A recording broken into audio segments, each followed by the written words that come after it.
Everything you do here, here, or here goes in here and ends up here.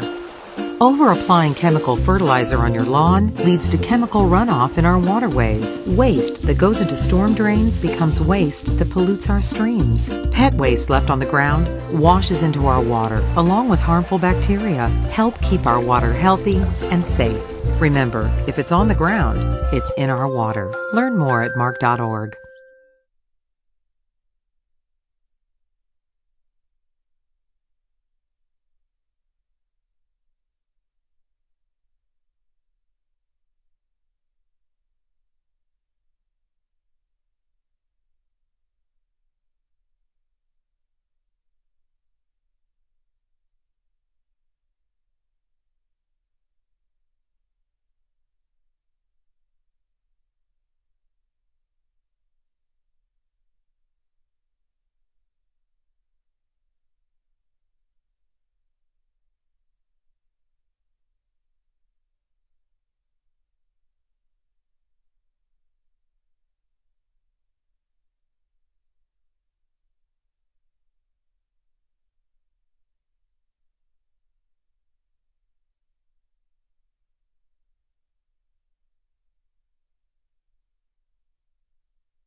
Good evening.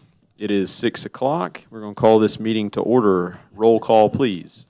Councilmember Alvarez. Here. Councilmember Clark is absent this evening. Councilmember Salinas. Here. Councilmember Click. Here. Councilmember Saper. Here. Councilmember Bailey. Here. Councilmember McGrone. Here. Councilmember Fitzgerald. Here. All right, we'll have the Pledge of Allegiance led by Councilmember Alvarez. Oh.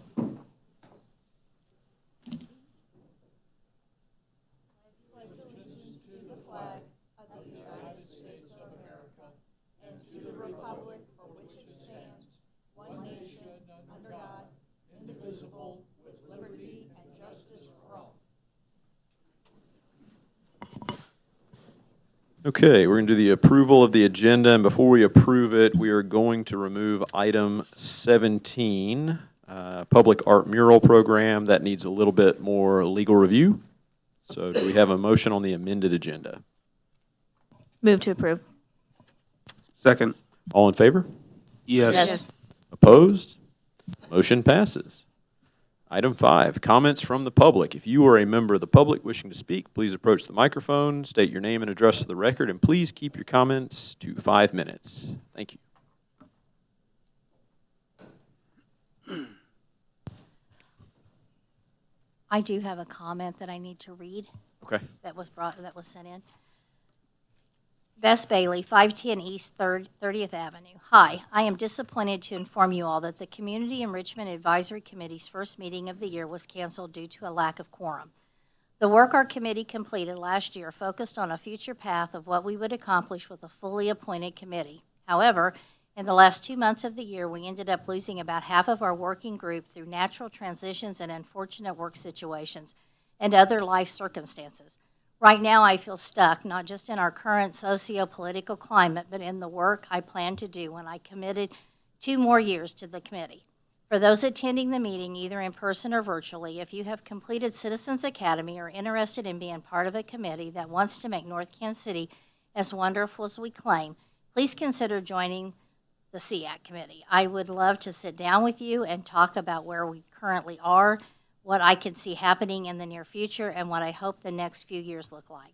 To our wonderful city council, you committed to continue backing us and supporting us when we passed a name change and reestablished the purpose of our committee this past fall. I encourage you to have conversations with your constituents and constituents of other wards to see if they would be a good fit for the work we do. Consider asking about the committee for not just yourself, but someone you care about or know is interested in the topics we cover and any areas we want to support. I would love to be able to continue to meet monthly and move forward with our strategic plan. Thank you for your time, Bess Bailey. Thank you. Further public comments? Good evening. Good evening, council members, and thank you for the opportunity to speak. Rich Groves from the North Kansas City Business Council recommended that I come and just share for a few minutes about what Life Unlimited, which is headquarters in North Kansas City, does. So Life Unlimited is a nonprofit organization that supports people living with disabilities throughout the greater Kansas City area. Well, my name's Julie Edlin. I'm the CEO there. Sorry about that. And we have been working for over 50 years in Kansas City. Life Unlimited was a name created when 5 long-term organizations joined together: Immaculata Manor in Liberty, Concern Care here in North Kansas City, Open Options and United Cerebral Palsy in Jackson County. In Northwest Missouri and St. Joe, we had Merrill, and we had another smaller provider in Jackson County join. And together, we became the largest provider of services for people with disabilities. We have over 500 employees now. Many of them live in Clay County. And when we all got together, we were trying to figure out where our headquarters needed to be. We had different locations. We have 74 homes and 8 other buildings that we operate, and we chose North Kansas City and 320 Armour Road to stay there and build out that building for our headquarters. One, we love North Kansas City. You're vibrant, you're easy to get to, and the sense of kind of community and partnership is really incredible here. You can't find that anywhere else in our greater community. So we love North Kansas City. We have various programs. We have a large community living program, which I talked about. We have 74 homes where we support people around the clock. And those homes, some of them we rent, but many of them we own. And we have built about 14 homes in the last few years. And right now, one of our biggest projects is the Trails neighborhood. It's in Liberty, and you can look up the Trails neighborhood, and it's on 46 acres, right in the heart of Liberty. And we already have 5 homes there, but when it concludes, we'll have 30 homes where people living with the disabilities will live together, interact, have a clubhouse. And 20% of the homes will be for people without disabilities where we're partnered with other nonprofits. There are no communities, neighborhoods like this in the entire state of Missouri. There are a few in other states, so we're really excited to be building the first community here. We have built the infrastructure. We have gone through the water dilemma of who provides the water and got that figured out. We've built the road, and the first 6 homes, we'll start building those next month. Another new initiative we have is Latte Life. We are building a coffee shop on Armour Road next to our headquarters. And what we're excited about that is it will be a part of a workforce development where people who live with disabilities will come into our employment program, and we will train them. They can get a barista certificate, food handler's license, learn how to work Square, the point of sale system, which is the #1 system that most businesses use, learn about hospitality, learn about inventory, and then we'll work with them to place in community jobs in the hospitality industry. That's kind of an area where they're really lacking long-term employees, so we feel that we can have a good partnership with that. And when somebody is in our program, we don't just place them and walk away. We help the employers make sure that it's a successful match. If the employer says it's not a good fit, we'll find them another job, but if that person needs continuous training, we're there to help. So we're really excited about building that right here in North Kansas City and having some really great coffee on Armour Road. We also provide recreation program. If you have a person who's living with a developmental disability or any disability in your home and you need a worker to help support, we have various programs that can help with that too.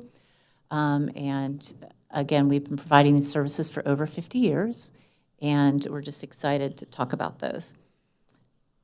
Let's see. Well, I talked about our good things and all that we do. Again, we're just so excited to be a part of the North Kansas City community and this as our headquarters. And if you'd love to come tour us or find out more, I have cards and I'll meet you after this. Thank you so much. Excellent. Thank you. And thank you for the work you do. If any of you haven't met the team at Life Unlimited, they're phenomenal. They're at all the business council meetings, and I am just so very excited for Latte Life once it gets rolling. Ever since I heard a whisper about that, I've been just very excited. So great idea, and stellar name as well. Love that. And don't forget the great views from their top of the building. Oh, yes. Yeah, second to It's none. great. Yeah, that's right. Rooftop. If you need to rent a rooftop, it goes to a good cause. Further, public comments. Good evening. Jessica Loya, 2112 Fayette Street. Months ago, I began asking this council to get ahead of what many of us could clearly see coming. I was recently told that conversations with the police department were happening behind the scenes, and they're assisting or not assisting immigration enforcement.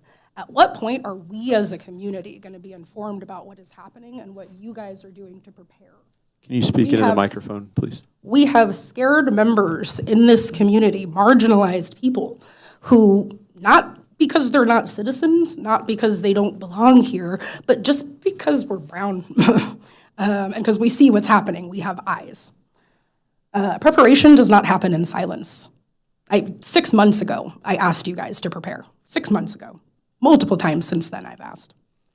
Preparation looks like communicating with the community. Preparation looks like researching what the city can do, what it's required to do, and what it's not required to do. Preparation looks like identifying who in this community is most vulnerable, developing action plans to protect them. Preparation looks like informing residents of their rights and ensuring the police department understands the rights that they're tasked with protecting. Right now, again, many community members are waiting for any communication from any of you. Radio silence is what we've had. Immigration enforcement isn't the only concern in the geopolitical landscape of what's happening right now. We are not prepared for anything. I need to be very clear about why I no longer trust this body to protect marginalized people in this community. Given recent events, Jesse, your behavior towards me, including what I experienced as a targeted, mildly racist vendetta, made it clear that community voices are only welcome here when they align with whatever agenda. A personal grudge you decided you had was turned into a public spectacle. My qualifications and merits were never discussed. Instead, this entire council allowed a dehumanizing, retaliatory, and slanderous conversation about my character in a public setting. Beyond that, Jesse, I'm Facebook friends with you. So after this happened, I did a little search of your Facebook, and I found that you didn't previously have a problem with casually engaging in speech that is widely considered to be hate speech against people like me. Beyond that, at the public forum, people who have never met me cited individuals with a documented history of hostility towards me as justification for why I was supposedly unfit to serve. A letter opposing my appointment was emailed to the mayor by the committee chair, Bess Bailey, rather than by the person who was claimed to have sent it. More importantly, public comments were selectively invited and in ways that I have rarely seen done. Yvonne, you sent me a hateful message, a bigoted message on Facebook. I sent it to this city. I complained, I've heard nothing. Instead, my daughter sits here and listens to you say that I am a troublemaker and that my bad qualities outweigh my good, even though you said we've never had a problem before, until I said I don't want to communicate with bigots. I know you did. The rest of you sat here and allowed falsehoods to stand, went so far as to claim I was dangerous to the committee because I showed up to a public work session. All of you, with the exception of a few of you, I'm so sorry, Kristen, you actually were wonderful that day, but the rest of you have served long enough to know what a public work session is. To claim I was uninvited and showed up, ridiculous. In 2020, after I spoke about police oversight, I was followed and intimidated by members of our police force. That only stopped when I publicly thanked Officer Ward for stopping and having a chat with me. What I didn't explain was that that wasn't a chat. He parked behind my car in a Hawaiian Bros while I was with my daughter, prevented me from leaving and forced a conversation with me where he informed me he knew my vehicle, the officers see me around town, and he just wanted to make sure we were good. Since then, I've been deliberately careful about speaking up about our police force because I don't feel safe and because intimidation works. I just want to exist in my own community. This pattern of behavior in this city matters. If this is how you treat a vocal, informed, marginalized member of this community that's a U.S. citizen, what can we expect from you for anybody else? I am disappointed. I want you all to do better. I'm a little disgusted that this is the body that serves us right now. Thank you. Further public comments? Seeing none, we'll move on to the consent agenda. Do we have a motion on the consent agenda? Move to approve. Second. All in favor? Yes. Any opposed? Motion passes. Regular item number 13. North Kansas City Composting Ad Hoc Committee update. Who do we have for this one?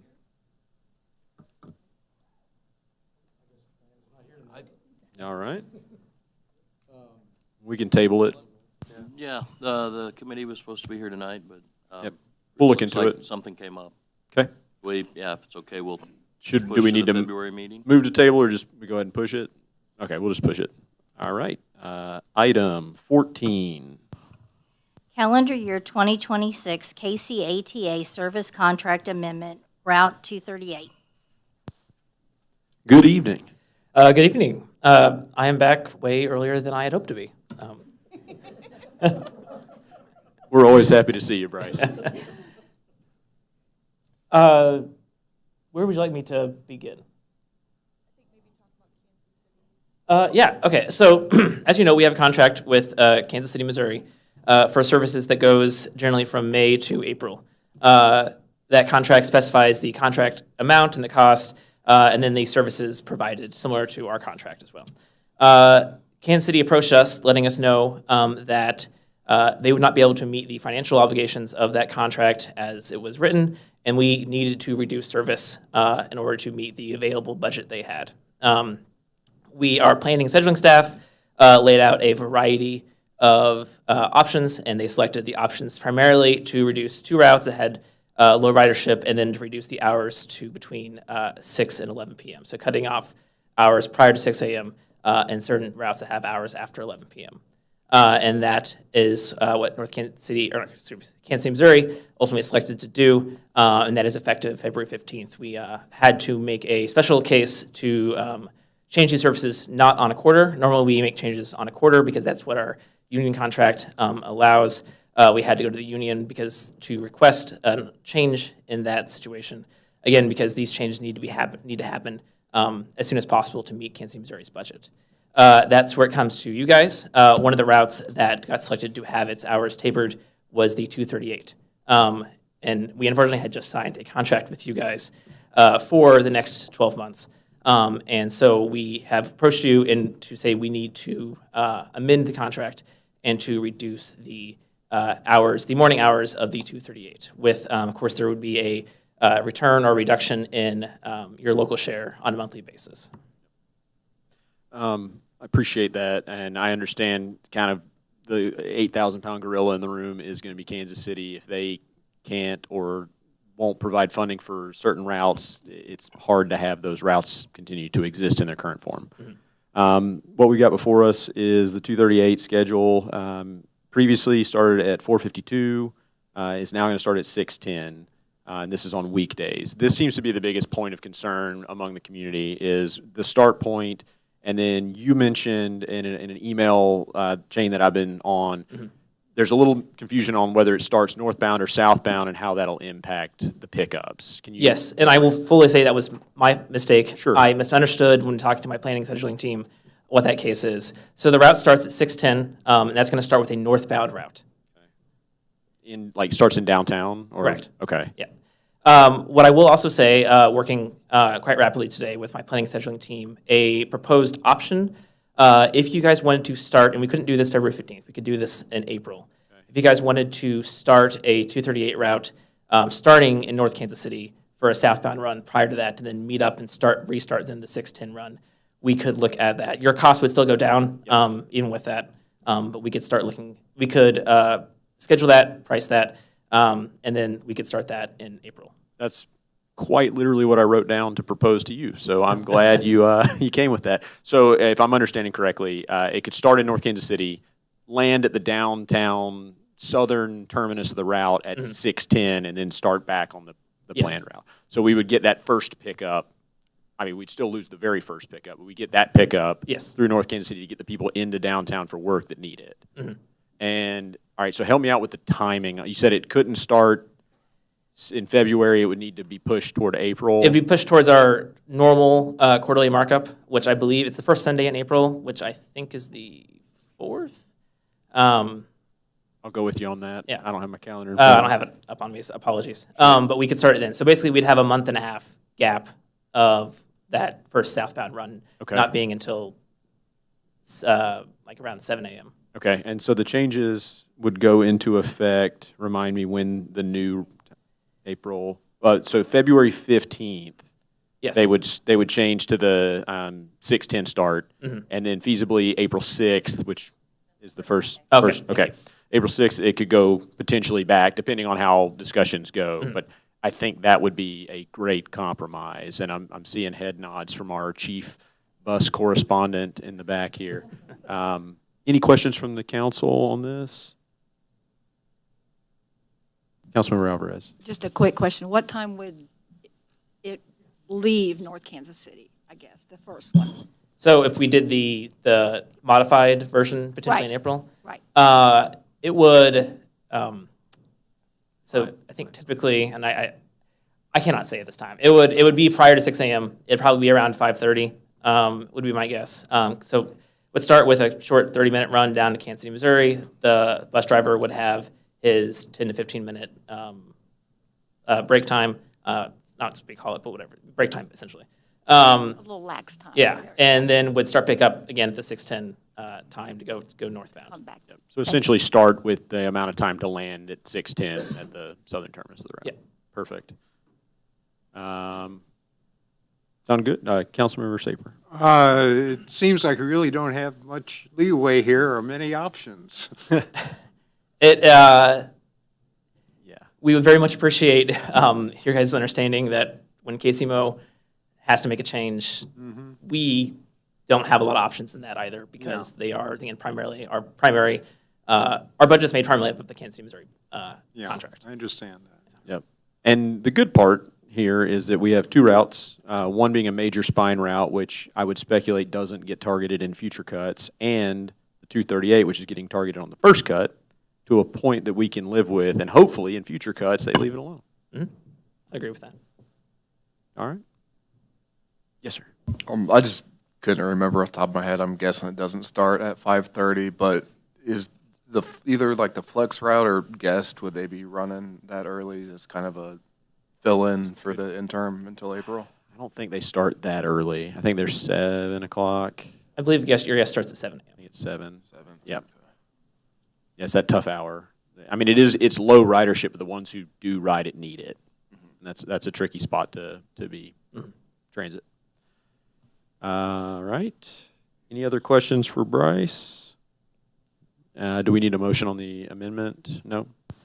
Okay. Generally in favor kind of thing? I mean, Yeah, again, not a lot of opportunity for much pushback, but I do appreciate the problem solving, and we'll look to bring that back in April. Actually, we'll come back. It was adopted by an ordinance, so we'll come back at the next meeting with an amending ordinance Okay. to the contract. That'll work. That'll get us in ahead of the February 15th anyway. Yep. Very good. Hey, easy peasy. Yeah. Thank you very much, guys. Thank you so much. All right. Item 15. Draft final wastewater master plan, council presentation by Veenstra and Kim. Good evening. Good evening, Mayor, members of the council. My name's Tim Gramling. I work for Veenstra and Kim Engineering. We were the engineering firm that was fortunate enough to be selected to provide this project for the city. And to work with the city staff to develop this. So we're here tonight to kind of give a review of kind of the findings and recommendations that we came up with during this plan. I'm here tonight with two of the project engineers that worked on this, that developed a lot of the components of the plan, as well as the model, and basically what was one of the deliverables is a working model for the city, and that'll be demonstrated a little bit tonight as well. So with that, I'll just kind of turn that over to them.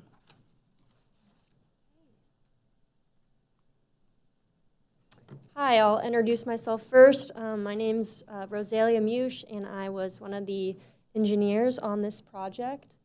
So to kind of kick things off, this slide kind of hits the highlights of chapters 1 through 6. So we started the project with doing an inventory of the city's sanitary sewer collection system, and this involved making some updates to the city's GIS system and kind of collecting some of the attribute information that we needed to build the 3D model. So that included manhole rim and pipe invert elevations, pipe diameters, pipe lengths. And then we also did we performed inspections throughout the sanitary sewer collection system at key locations within the system.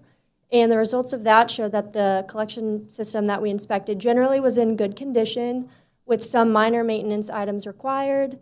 And we also performed flow monitoring in the city's collection system to kind of develop a baseline understanding of the dry and wet weather flows that are occurring in the collection system, and that data was used for the model. So Chapter 7 kind of summarizes the results of our hydraulic model. So I guess I should explain the biggest wet weather event that we measured during the monitoring period occurred on August 13th, and this was a relatively moderate storm. It was between a 2-year and a 5-year recurrence interval, which is pretty moderate, and no overtopping of your manhole structures occurred during this rain event. So to kind of understand when failures would occur. We simulated some design storms in the model, and those are shown on the tables to the right there. And the results of that showed that the system has generally the capacity to convey wet weather flows. So the only storm where we really experience overtopping is a 6-hour, 100-year storm event. This is a high-intensity, short-duration event. It's not one that we would use for a design of a sanitary collection system. But like I said, this whole process was to kind of understand the hydraulic capacity of your system and to determine when failures occur. So that was the event that we used as a stress test on the system, and that's where we're seeing overtopping occur. Can I ask a quick question on this chart? Yeah. So 6-hour, 100-year at 6.6 inches of total rainfall did overtop, but the 24-hour at 8.86 didn't. Yes. So that's just based on the duration. So like I said, 6-hour, you're condensing the rainstorm into a smaller. Okay. There it is. Precipitation. There it It's is. worse when it's short. 6 inches fall in 6 hours. We're in a bad way. Okay, thank you. Yeah, and feel free to chime in if you have any other questions. So then I'll move on to show kind of some demonstrations of the model here. Right, so it's difficult to Can we play give a this? presentation. Sorry, yeah, you do this. Jump in the mic there so that people at home can hear I'm you. used to being loud, so, Yeah. okay. It's difficult to show you a model. That's not really something you use. So Rosalia made a couple videos. We were just going to show you two if they can work, is it? No, I don't know if I can play these. That's why I was kind of pausing. Nope, I ruined it. There you go. All right, well, we can describe it. If you ever want a work session, we can demonstrate the model for you. But basically, she went through, oh, here we There it go, is. thank you. All right. Oh, awesome. So this is your observed event. You'll see there's the water down in the pipe. It's exaggerated for view, but up at the top is the ground, and that's your manhole sticking up. So the concept is, let's watch the storm, let's watch the rainwater hit the sanitary system as well, see what happens. Are you going to have flooding? You don't. It doesn't flood. So that's where she pushed it. We won't make you watch every video because we know we're going to be long-winded. Let's see if we can go. Oh, that's the one. Perfect. Can you do play on this one as well? Thank you. Oh, perfect. Yes. So if you had a 100-year storm over 6 hours in this area, and she's got the map there highlighted in the corner, you'd see overtopping. Was that a manhole geyser? Basically. Now, again, it's very expedited, so it wouldn't be that. But technically, if you actually had a 100-year storm come in a 6-hour window, that area would flood. Okay. And for clarification, that's the only area that would flood under those conditions? Yeah, so the table there, if you look in the report, we kind of have a heat map showing where you have hypothetical locations overtopping, but this was the primary area. Just because it's relatively shallower than the rest of your collection system, like the manhole depths are shallower, so this is where it's going to overflow first, according to the model. Under that condition, how long would it take to drain? Oh, it went back down. It depends on the event, but The within one a des- few hours. The one described here. Correct, it was a few hours. So It'd within be a few hours for It it to should. drain. But again, if we were designing this system from scratch, you would not design to a 100-year storm over 6 hours. You'd probably design to a 100-year storm over 12 hours. The only reason we modeled this is because we weren't seeing overtopping at a 100-year storm in 12 hours. So we pushed it. But yes, but a few hours. Destruct testing. And again, real quick, just this is wastewater, so sanitary sewer manholes. We do experience stormwater flooding in that area as well, which is unrelated. Well, kind of related, but unrelated. Yes. But yeah. This is from I&I, basically, when we see surcharges in the system when we get rains. Okay, so I think we kind of have more of the same. We can play this one too. This is the 12-hour event that doesn't show any overtopping, but the video is a little longer because this is a 12-hour storm, so we can kind of keep moving through. But you see it kind of rise up, and that's what the water's doing. So that's what this, I'm sorry. Oh, Yeah, like you mentioned, this is the model. This is a tool for you moving into the future. If you have developments that come in, if you change the use of different areas, we can input different usage factors. And you can kind of see what your capacity is depending upon storm events and different users being in the area. Not to derail us, but this is sanitary sewer. This is not supposed to have rainwater in it, correct? But it does, correct. So there, and we can give you a whole, there's inflow, there's infiltration. Yeah, Yes. I've got INI written down as a Correct. question, so. Yes, now, you'll, in the report that Rosalia did a nice job writing, you don't have such excessive INI that we think you need to go spend millions of dollars on your collection system. Some communities, the peaking factor is so huge that you're saying, you've got a system you don't need. You use it once a year. We're not seeing that with you. You have INI. Everyone has INI. Yeah. There's some work you can do, but we don't see any giant red flags based on the peaking factors. Yeah, because we outsource our sewer treatment, and that INI is dollar for dollar. We're paying each gallon that gets in, so it could be a cost savings, but depending on the level. So, Do you see any geographic area where the INI is more intense? Yes. And that's detailed in the report. We kind of broke you into phases. Okay. And part of it, we said, if you want to do some more lining, televising, smoke testing, we tell you which basin to start with. So in the report, each chapter, she kind of breaks down, in this basin, your peaking factor is 2. In this basin, it's 10. So it highlights what areas you'd want to focus on. So it gives us that opportunity to. Yes. Okay, thank you. very good. Sorry to keep interrupting. This is what it's better. Good. Okay. All right, so this is, again, the same type of video. This is for a build-out condition. So we did look at a potential build-out condition, and essentially since the city's relatively already built out, we added in population, assuming vertical growth. So even with that addition, we're still not seeing any overtopping compared to the existing condition, which is great. So that's just what this slide is showing here. Okay, so to recap that, again, the sanitary sewer system generally does have capacity to convey your wet weather flows, and the model can be used in the future if the city has specific redevelopment coming in and they want to assess what the impacts will be on the collection system. We're able to use the model to do that. So I'll pass it over to Libby. Yes. That wasn't the only thing we were tasked with. Like you mentioned, you guys do not treat your wastewater. Right now, your sanitary system, it's gravity, force mains, pump stations, not the treatment facility. That goes to Kansas City, Missouri. So we said, let's see what the capacity of your system is, what kind of money you might need to put into it. Well, what would it cost to build you a plant of your own? And to kind of compare that to the rates you're currently being charged, knowing that there's unknown future. I could give you a 30-minute speech on this. I will not. I'm going to say very high level, but interrupt as you have questions. We looked at different alternatives for treatment.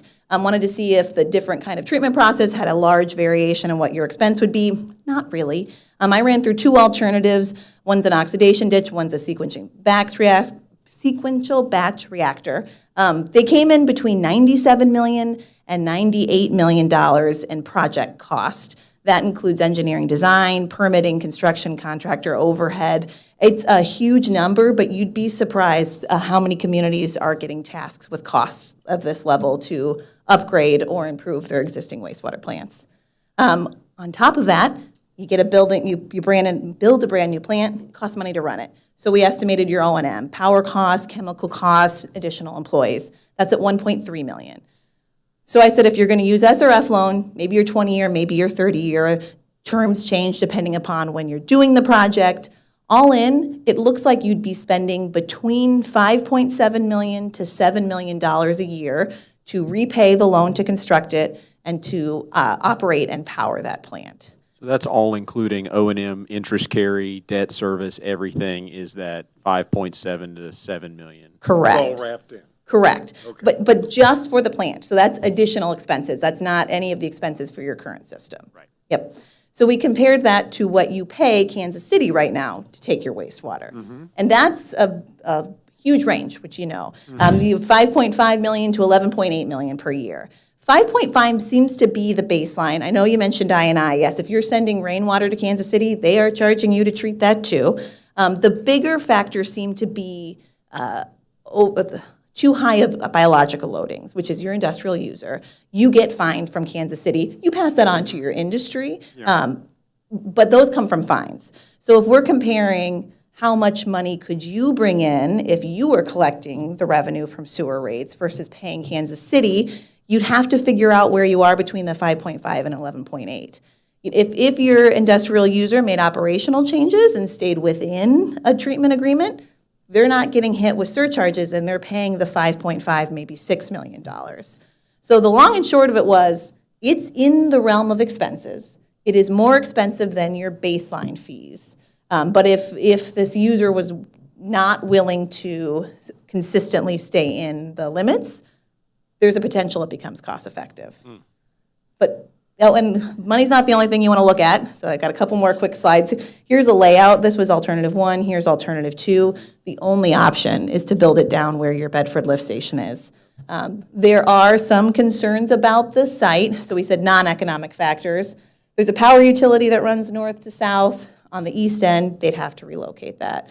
There's a water main that cuts between the Bedford and where we would put this. That would have to be relocated.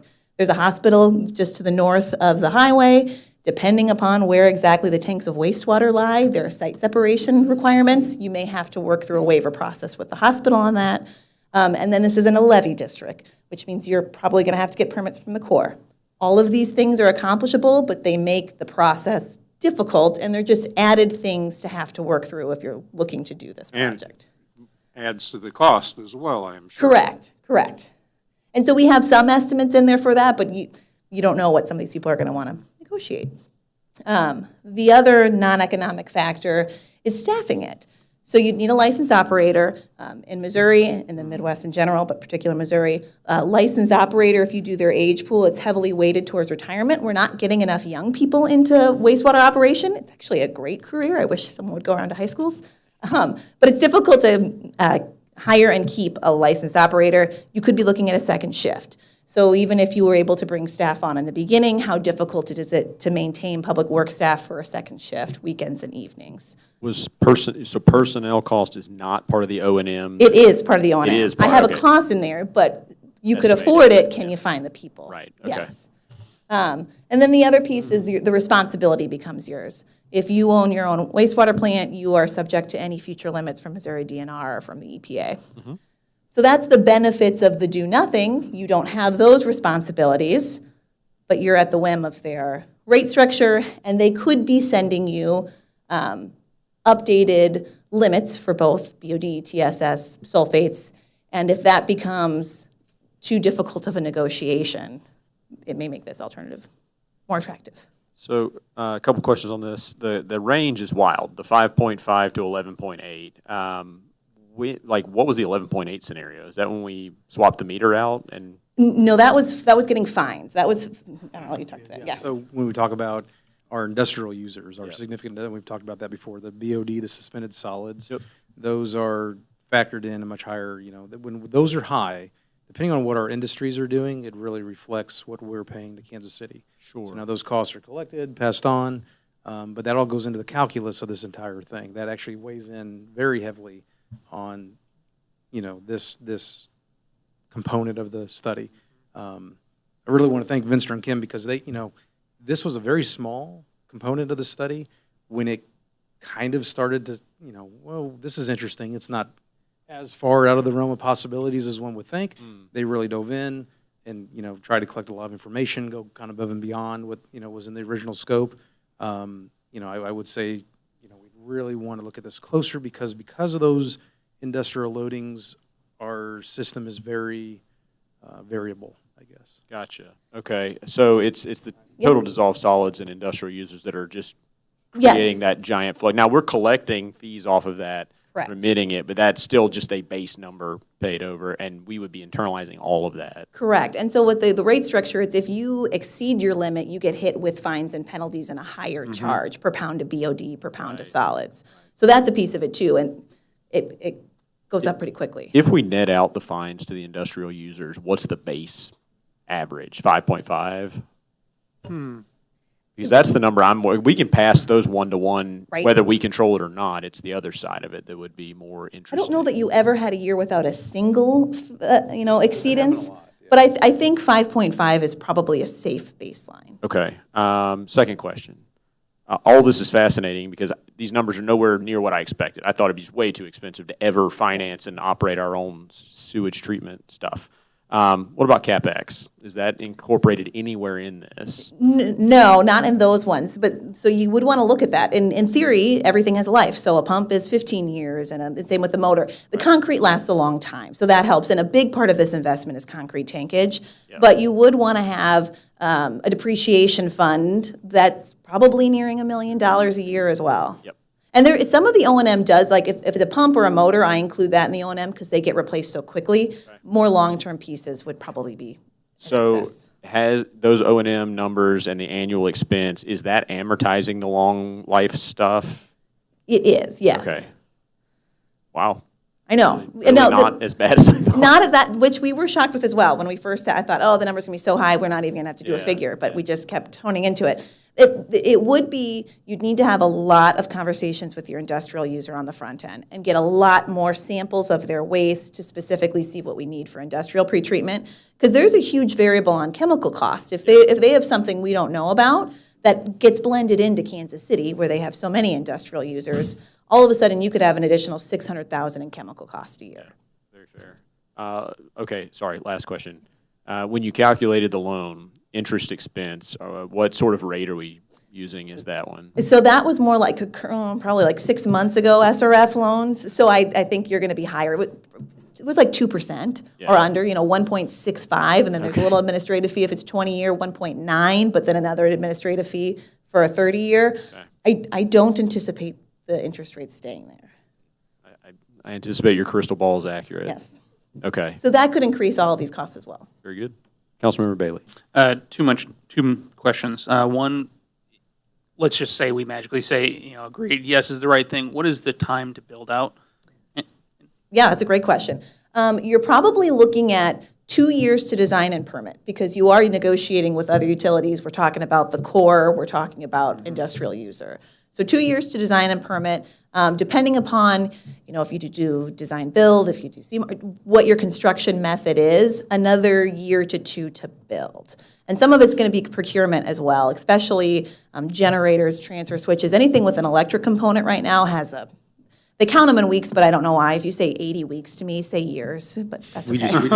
We just ordered a generator for Bedford down there, and it took like 8 months to get that generator. We ordered it last fiscal year. It's been bouncing around. It's hard. Cool. Very good.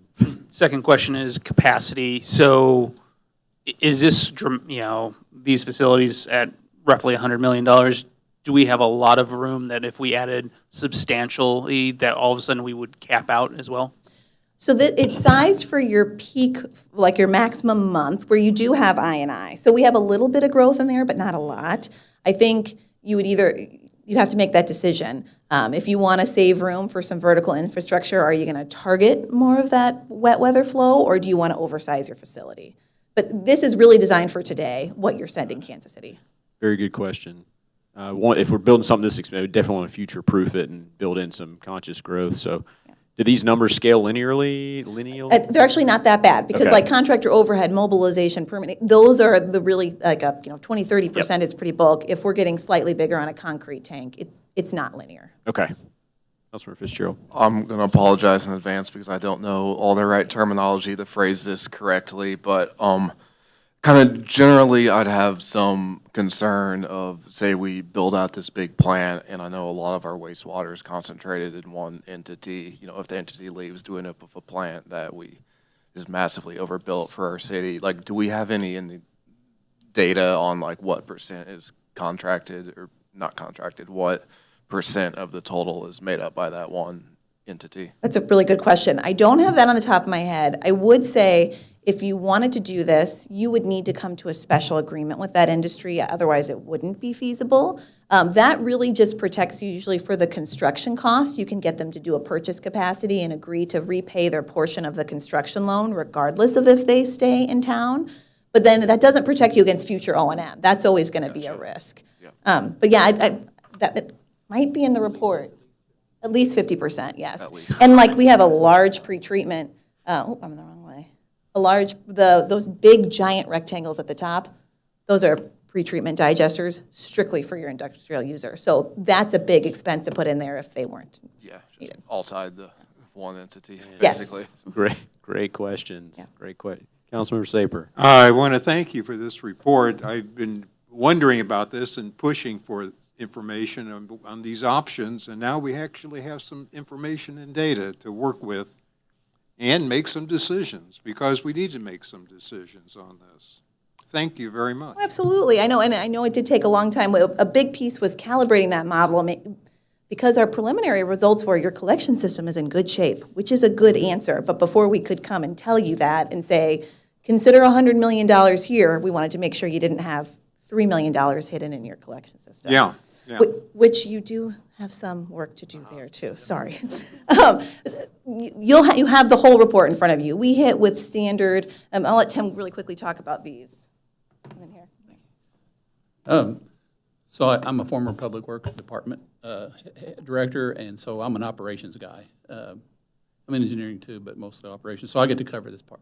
So what we're talking about here, so when we talked about I&I in your system, most of that actually, you have a bigger problem with inflow than you do infiltration. Your system was lined back in the 90s. It's actually, what we found is actually still in pretty good shape. So that lining is holding up really well.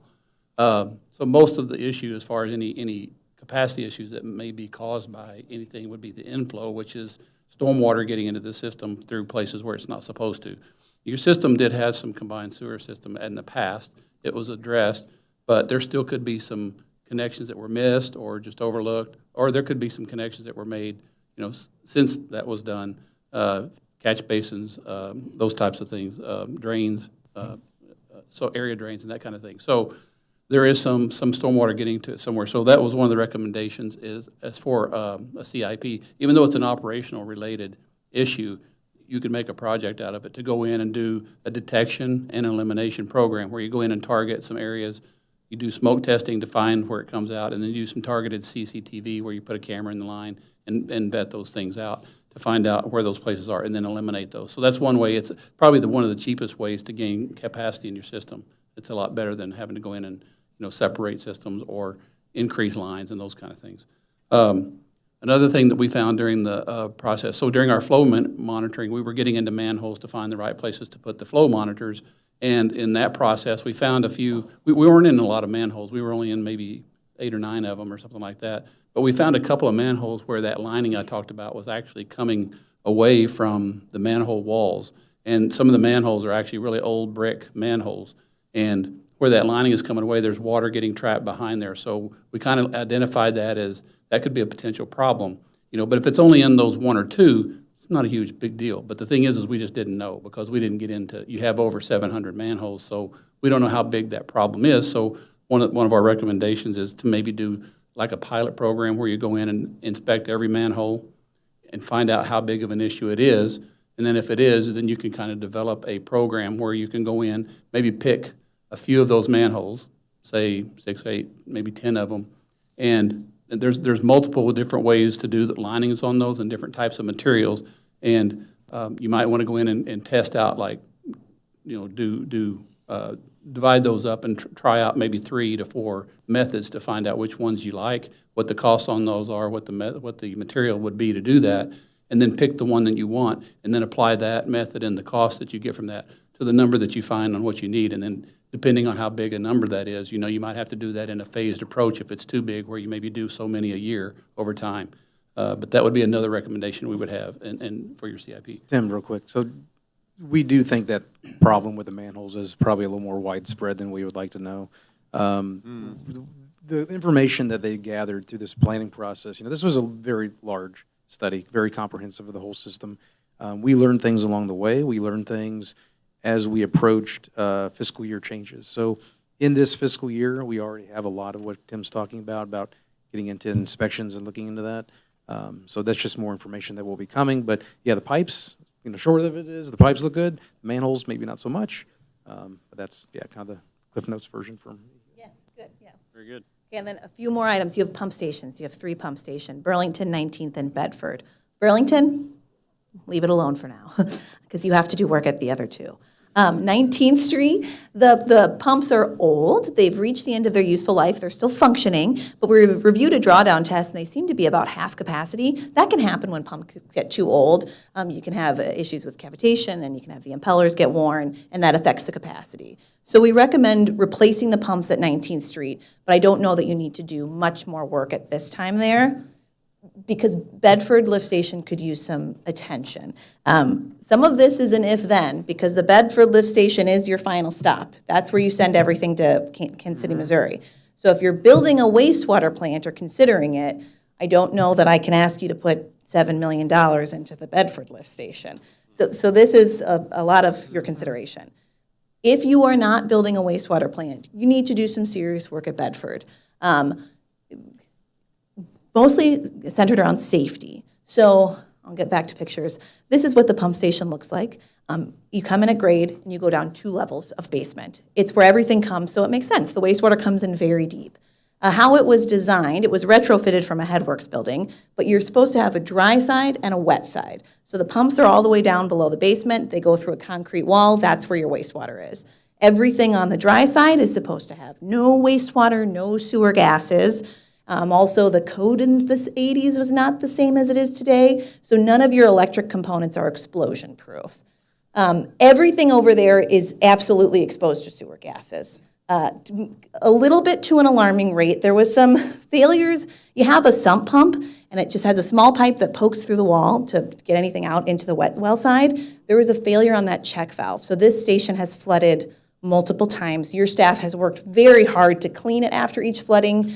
You cannot clean everything out. I mean, so 2 stories of sewage flooded this building. So everything you see, the brown on the walls is the remnants of the sewage. It's a humid environment. It's exposed to gases, so all of those pipes and bolts are corroded. You had an elbow blowout at one point, so again, wastewater from the pump could not go through the pipe because it broke and instead filled the room. So I think yes. Yeah, this is where a picture is genuinely worth 1,000 words. Yes, it is. Yes. Goodness. Yeah, but so the city is taking the safety piece very seriously. You've installed updated gas monitors. They have a buddy system. No one can go in there on their own. So as far as worker health and being exposed to sewer gases, you are doing everything you can right now. You need to either replace or completely renovate this facility. We also did buy a very large generator for it, because one of the things is that we do not have backup power generation at any of these stations. If they go down, not quite sure where that problem will surface. So The pipe stopped moving. yeah. Right. So we're actively working on addressing some of these with the knowledge that Bedford is probably going to need to be replaced and/or. Yes, renovated or replaced, but. Yeah, that is the question. I mean, we've got some money budgeted for repairs, but should we do that if we're going to replace it? So and what is our time scale here, and how urgent is it? And when, where do we go? Right. So I would say fairly urgent. Do you want to piggyback something in there? Do you have immediate redundancy if you lost a pump today? We have some backup plans to get pumps in to pump over to Kansas City. There's an alternate sewer that we can go to across Rock Creek. It is not an ideal situation. Okay. They've had to do it before when the force main broke between here and Kansas City. Mm-hmm. We don't have anything on the shelf, though. No, not on the shelf, no. Yes, and even if you do, the bolts and the fittings of those pumps, it's cumbersome. So yes, and you can see all the electrical components. So there's 2 things to do. One would be a complete rehab. Mm-hmm. If you want to keep this station and as much of the structure as you can, you're replacing the pumps, you're replacing all the piping, you're doing new ventilation to try and get the air out. Every piece of electric equipment controls is replaced. All of it's explosion proof. It's pretty expensive to do that, but you could do that. I'm looking at $6.8 million for project costs. Yes. True. This does not include a bypass. So for this one, if you wanted to renovate it, you'd have to stick with the same style, because you'd leave one pump running while you did the others, and it'd have to be a pretty specially phased project. Yes. So that's looking at $300,000 to $400,000 a year if you're doing the SRF loan program. You could build a new one, and I'll do this, just to the north. You'd have to tie in, so you'd build the whole facility, and then at the end, you'd do this changeover. If you did a new one, we would recommend a different style of pump. There's a vertical turbine solids handling pump, VTSH. They're in collection systems a lot because they can handle heavy solids. The real appeal is that everything below is the wastewater. So you still have the very deep wet well, but you have this column pipe that's made out of ductile iron that goes below, and it has an impeller on it, but the motor's above. So you come in, and there's a concrete slab, and that's where the motor, the pieces you work on, anything you have to do maintenance on, is at the ground level. Your workers are never going below into the wet well. We still want everything to be explosion-proof because even though you have a concrete slab between, sewer gases can come in, but you don't have near the amount of humidity or corrosion going on in a system like that. It is more expensive to build a new facility, about $1 million more. We're at $7.7 million to do a new pump station, which is between $350 to $450. I mean, depending upon when you did this, interest rates could go up. It could be $500,000 a year for 20 years to repay the investment on a new facility. For anyone who's been inside our stormwater pumping stations, that's kind of the setup of those stations. You walk in, you see Yes. 3 motors, Everything's everything's down below, you don't you end up going down below.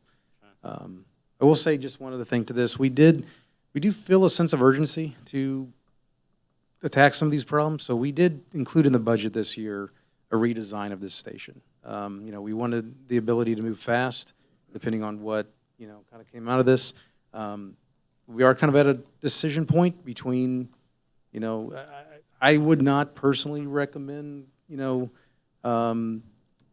looking at the wastewater treatment plant without a lot further study.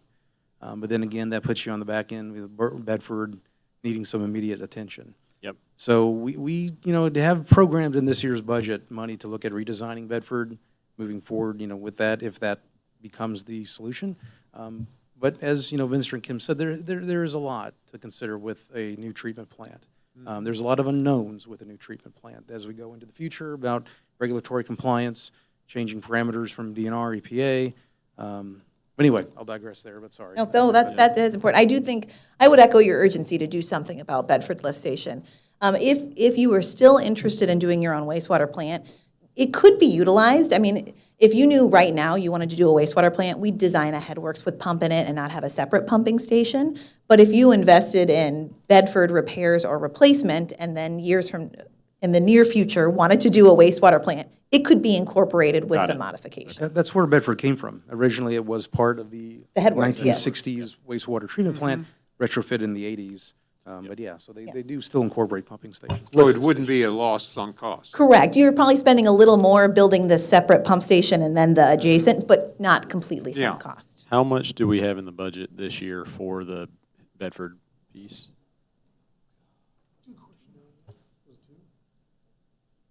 I think we started with 2 to kind of get into the design, but then also thinking if we got into construction realm, we could, start that process. But again, that's not going to cover the whole thing, but it kind of got us started. Okay. How soon it's urgent. That's clear. It's a 39-year-old pumping station that is on its very last legs and might explode at some point. When do we need a decision on this? So we did reach out to our 4 on-call engineers and solicit qualifications from them on who would be most qualified to build a station of this size. Okay. We have those back. We were reviewing that. Again, all this kind of slow moving while we talk about the bigger picture in this presentation. This is to build this is basically the proposal here that's on the screen is what we've checked to see. Do we know a design cost? Well, we're still going with this, but for right now, Yes. this is the most up-to-date information we have. So I have estimated just over $1 million for engineering, legal, admin. That's obviously, it's at the right before the yellow line. Construction is 6.5, ELA, engineering, legal, admin. Got it, okay. Maybe 1.2, that can be variable, because someone could come in with a much larger design as well, that costs more. But we think you should be able to do it for $1 million. Okay. Well, it gives us Councilmember Bailey? Yes. a ballpark to deal with here. Councilmember Bailey? Time frame on either the retrofit or the rebuild for Bedford? So it'd be quicker than a full wastewater facility because you're not having to do all the samples, but probably a year and a year. You're going to need a year to design, and if you do design build, you can, kind of marry those timelines a little bit more. But till you have a new system up and running, 2 years would be as aggressive as you can get. And if we're building new, we can use the redundancy of the one that exists until the new one comes. Otherwise, we're straining a single pump and probably Yes. blowing it out. And is that the same whether we rebuild Bedford or build a brand-new Bedford? Yes, because even though you're not having to do new concrete structures with the replacement, it's much more difficult to phase in when it's running. Okay, having seen these numbers for about 10 minutes, the water treatment plant option seems fascinating, could be a cost savings, but given the sizing concerns with 50% of our flow coming from a single user and uncertainty about future build-out, we would need a lot of time to figure that out. Now, if we do this, it doesn't discount doing that in the future, which is a great thing to point out. I don't know what action you need from council to say go ahead with the, I mean, you've got the lined up bids, I think, or the qualifications. We included money in the budget. We've, solicited, looked at what qualifications we have of engineers we have contracts with for that kind of design work.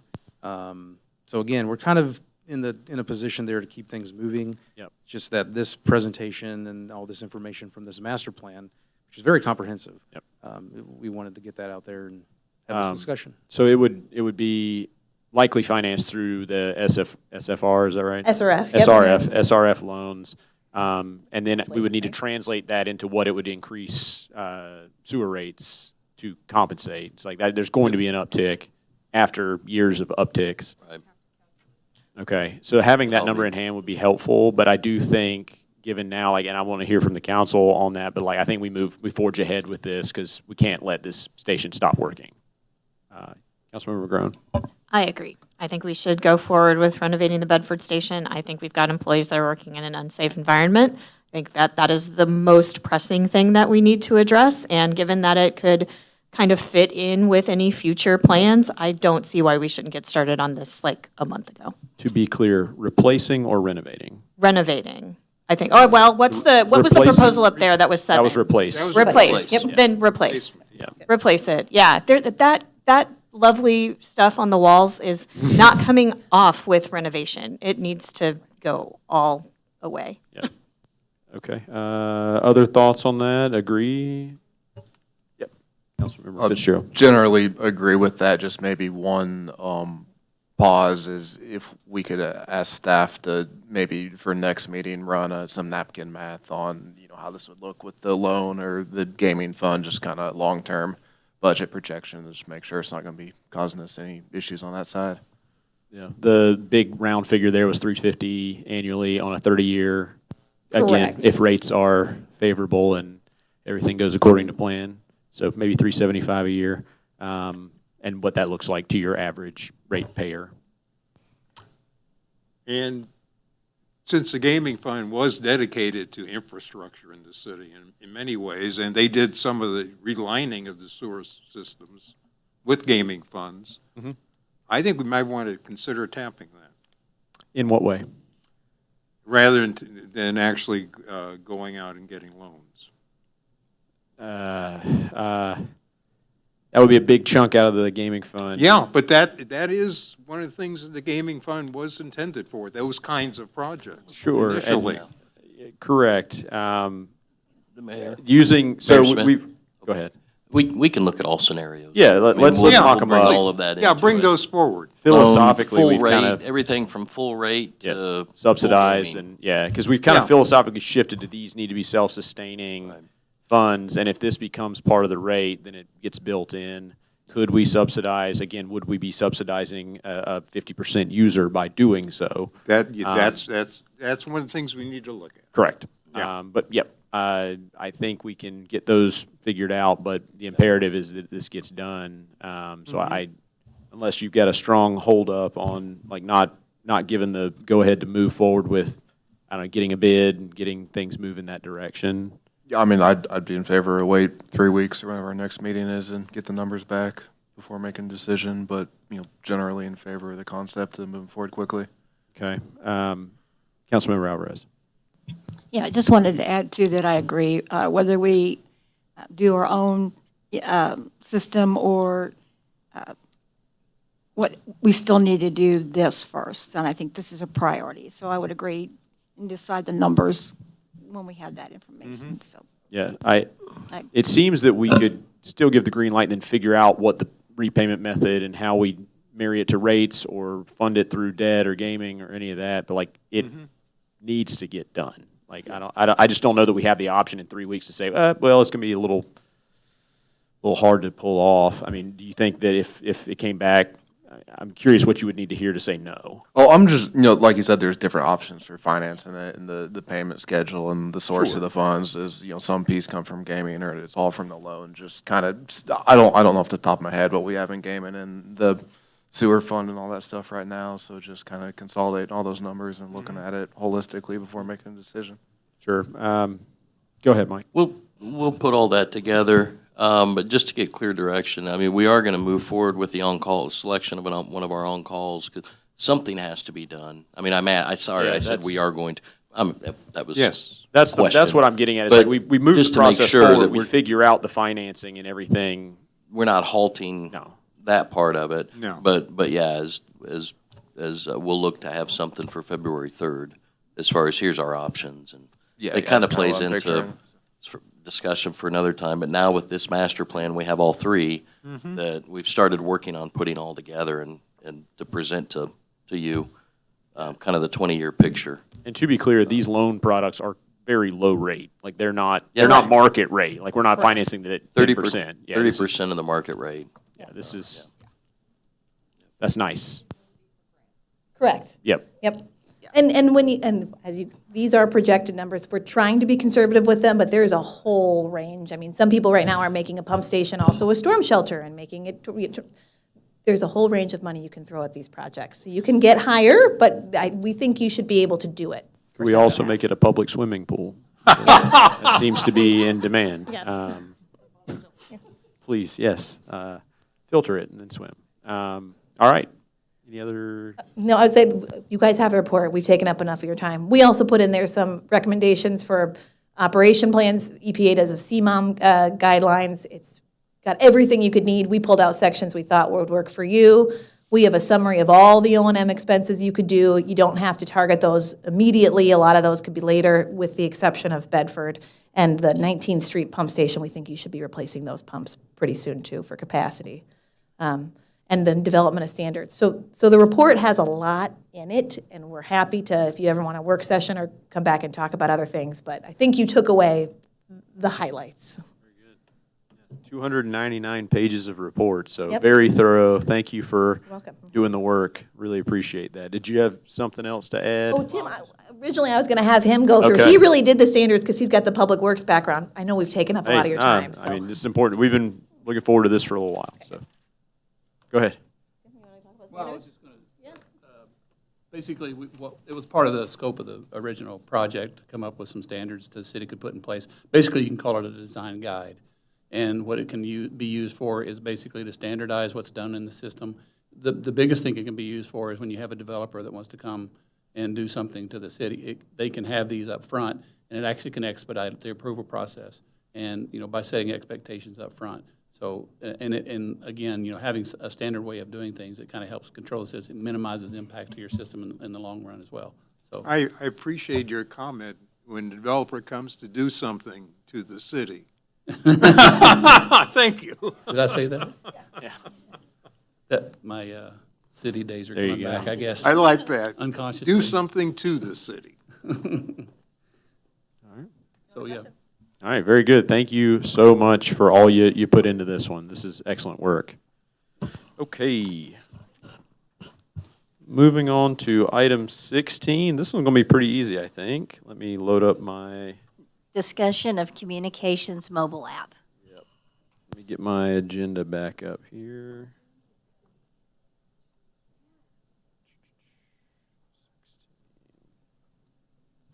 Okay, so some months ago, Stephen and I sat down with GoGov to look at their mobile platform. I sent out, we actually recorded that video of us doing kind of a walkthrough, a sandbox of their system. I sent it out to governing body and to staff to get feedback. My understanding is that much of the staff feedback has been positive. It's also I expected a system like this to cost a lot more. Maybe I shouldn't say that out loud. But it's $10,000 to put the platform in place. It offers all sorts of benefits, including the ability for a resident who, just for example, finds a pothole, can take a picture of that pothole and upload it.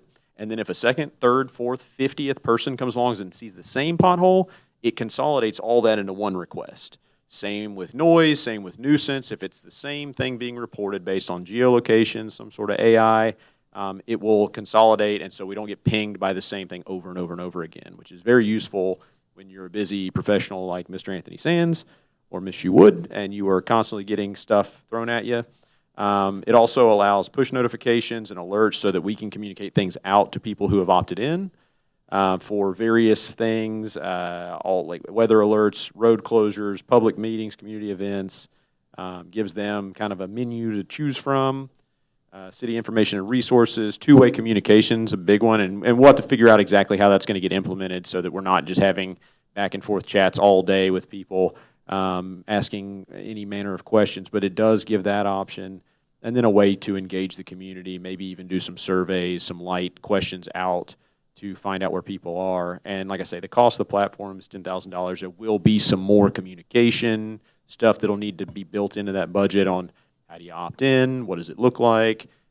Kim has put, I think you were working on some stuff at one point about how to message out if we did a communications app.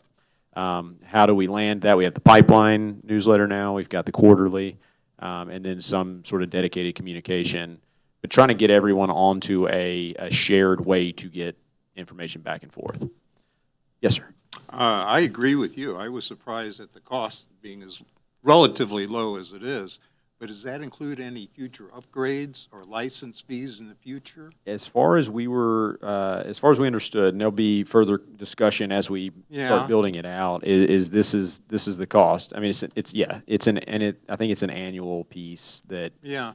But once you're in, like you build it and it's something that grows over time as you add. You can add features. You can do all different things with it. But I was very impressed with the team that presented it. I was very impressed with its capabilities. And of course, this is a sandbox version, so it's going to run a little more smoothly than the initial launch. But this is something that I think, and you've talked about it coming out of some of the city conferences, this is something I think we've needed a long time, and we can now real-time communicate to our residents about things that are going on. Yep. I have some experience, a very little experience with this particular group. I talked to them at a couple of conferences, and they really seem to know their stuff. It does have unlimited software updates, unlimited support. It's got, this is my job. I work in IT, so I'm pretty good at sussing out whether or not a vendor is full of BS or not, and I didn't get that sense from them. I actually got a couple of email testimonials from other cities after I'd talked to them, some of their people saying how much they liked this particular product. There are other products out there that are similar in cost, but this one seemed a little more robust when I was looking at it than some of the other ones. It also gives, there's a lot of people that rely on things like Facebook or newsletters, but we have so many different channels of communication that we're trying to reach people by that while this may seem like we're adding one more, these kinds of tools allow you to have like a portal where the person who's trying to do the communication can go to one place and then it pushes it out to all these different places. The one thing that I would want to make sure that we cover, though, is just because the product itself costs, $10,000 a year or however much it's going to cost, we need to make sure that we're accounting for staff time and who is going to own, building this out, for one, who will be our subject matter expert on who's going to take care of this product. I know Stephen and his team have a lot of responsibilities. And so are we going to rely on them to understand how to use this product, or are we going to assign someone else on city staff to do that? And how many hours a week does it take to handle this kinds of thing? Do they have support that our residents can contact, or will our residents be expected to contact city staff to get help with downloading the app and using its features? We want to think real comprehensively about how we will implement something like this, because while it looks really neat and flashy in a demo, implementing it is a different animal, and maintaining that implementation and actually engaging people to use it, not just our residents, but also the staff, keeping the momentum up of people posting things and wanting to post things on it is crucial. Because I've seen many of these things get very hyped up, especially like in our campus environment. People are really excited about it, we implement it, and then 3 to 6 months later, nobody is using it, and people have forgotten that it existed, and we paid all this money for a product. So just keep all of that in mind. Excellent thoughts, particularly the support. Who's going to be fielding those phone calls when people are having trouble? Also, thank you for pointing out the syndication aspect where you make a message. They even showed us in one of the demos where you can create a message and it will set it up to go to Facebook, to email, to Textcaster or whatever text service, and then out via the app if people are subscribed. So I think there's a lot of upside to that. Questions, thoughts? So general will of the council, thumbs up, thumbs down. We give this one a go. All right. I'm seeing head nods mostly around. Okay. We skip item 17. We're moving on to item 18. Missouri Municipal Opt-Out Authority for Extended Alcohol Sales during 2026 FIFA World Cup Tournament requested passage of ordinance. Bill number 7962, ordinance number 9759. All right. Do we have any updates on this one?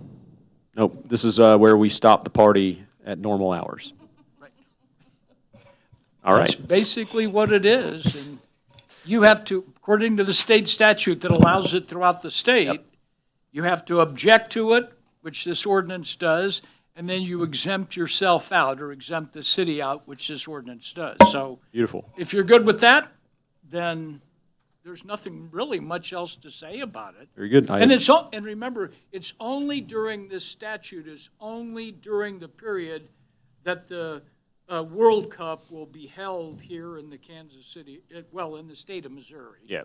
So, I mean, with us doing this, all things remain normal business. Right? The bars are open and closed at their normal business hour, or they can serve their, everything remains the same. It will absolutely, by us opting out, Perfect. That means we stay. In fact, the ordinance even mentions that everything stays the same, but I don't know that that was necessarily required that we do that. Okay. Do we have a first reading? Question? No, I agree that I don't think our residents want a 24-hour city during that period. And so this is something we need to do. Some might like it. Yeah. But then again, most I don't think want it. First reading? Second. All in favor? Yes. Any opposed? Motion passes. An ordinance of the City of North Kansas City, Missouri, declaring its objection to the extension of hours for licensees within the city to sell intoxicating liquor by the drink at retail for consumption within the city for the duration of the 2026 FIFA World Cup Tournament beginning on June 11th, 2026 through July 19th, 2026, and further exempting the city from the provisions of the Missouri Revised Statute, Section 311.2026.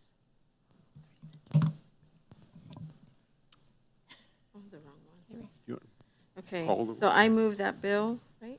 Yep. 7962 to be placed on second and final reading and passes as ordinance number 9759. Second. Call the roll. Councilmember Alvarez? Yes. Councilmember Salinas? Yes. Councilmember Click? Yes. Councilmember Saper? Yes. Councilmember Bailey? Yes. Councilmember McGrone? Yes. Councilmember Fitzgerald. Yes. An ordinance of the City of North Kansas City, Missouri, declaring its objection to the extension of hours for licensees within the city to sell intoxicating liquor by the drink at retail for consumption within the city for the duration of the 2026 FIFA World Cup Tournament, beginning on June 11th, 2026 through July 19th, 2026, and further exempting the city from the provisions of Missouri Revised Statute, Section 311.2026. All right. So we are a no-fun city again. Very good. Number 19. Update on hospital emergency backup water supply project. Good evening, Mayor and Council. So maybe only about 30 minutes for this presentation. So you may remember a while back the hospital came. They would like to install a redundant water supply to their campus. They have identified a way of going to Kansas City, Missouri, and tying into their water system. And they have proposed a very long line that goes north from their campus and ties in across our city limits. So there's a lot of things that go into that. One of the things being an interjurisdictional agreement between the two cities. We have to have a way of opening the door to let them attach to Kansas City. And then there's a lot of things that come into play when it comes to water chemistry. Our water is a little bit different than Kansas City's. We've asked them to look at that chemistry, how they plan on turning the water over, and maintaining that connection. So between the agreements with Kansas City, the agreements with the hospital, it's kind of all outlined there in the memo, where we're kind of working through different steps and scenarios with them. And so, again, if there's any questions or comments or concerns, please let me know. Happy to talk about it. Councilmember Saper. Who would bear the cost of the actual installation of the lines and the connections? That would be the hospital. So the hospital has actually already bid the project. Okay. They have a contractor lined up. I'm not sure exactly who they got selected, but that's, again, they're kind of a private entity working to start that. And then I think, as Tom Barzee is going to work out a contract with them between the city, all expenses, operation, maintenance, and this is their redundant water line. We're kind of opening the gate to Kansas City, but asking them to maintain everything associated with that line. Have they indicated what building they want to permanently connect? So that conversation comes from a question we asked back to them. They said, we want to connect with a line into Kansas City. We asked, how are you going to, that line's only for emergencies, right? So how are you going to keep the water in that line turning over? If the chlorination in a water line will go away after, maybe 3 days, it'll go stagnant, right? Yeah. So the proposal they came back with was, well, we're going to permanently connect one of our buildings on the campus to this line and always use Kansas City water. It's the northeast corner. It's one of the buildings that uses dialysis. Now, dialysis is actually one of the things you really want to make sure when you're looking at chlorination versus free chlorine. We use free chlorine. They use chloramines. There's, again, different treatment practices. So we've asked them to really look at the chemistry and the practice. We've asked them to work with DNR, look at all these things to make sure that is all going to be addressed in their design. So yeah, there is one building on their campus that would permanently switch over to KC Water to keep the water moving. It's the one where the dialysis is currently done? It's on the northwest corner of the campus, Yeah, I just wonder what the volume of water going through that would be compared to their overall usage. Would it be a relatively small percentage? It'd probably be a relatively small percentage because, again, they use a lot of their water for cooling. That was actually one of the big issues when we had the water main break. It was in 2024 where they could not cool the towers. And it was during the summer. It was August. It was getting very hot. So that's one of the bigger uses they have for that water. Thank you. Further questions? Excellent. All right, moving on to item 20. Contract for services with Northland Festivals for a Go North KC FIFA 2026 World Cup Watch Party Street Festival, resolution number 26-002. Kim, I believe your name is at the top of this memo, and I will acknowledge, JD, you've been hanging with us a very long time, so thank Upon reflection, we probably should move this item up. Very sorry, about that. JD. Yeah. We thought we'd just read through the contract word for word for you tonight. Perfect. No. This is a contract for services with Northland Festivals to help host the city's street festival style watch party on Saturday, July 11th. Now that we have a bit more detail, however, not great detail, we are able to move forward on a contract for services because we now know kind of date, time.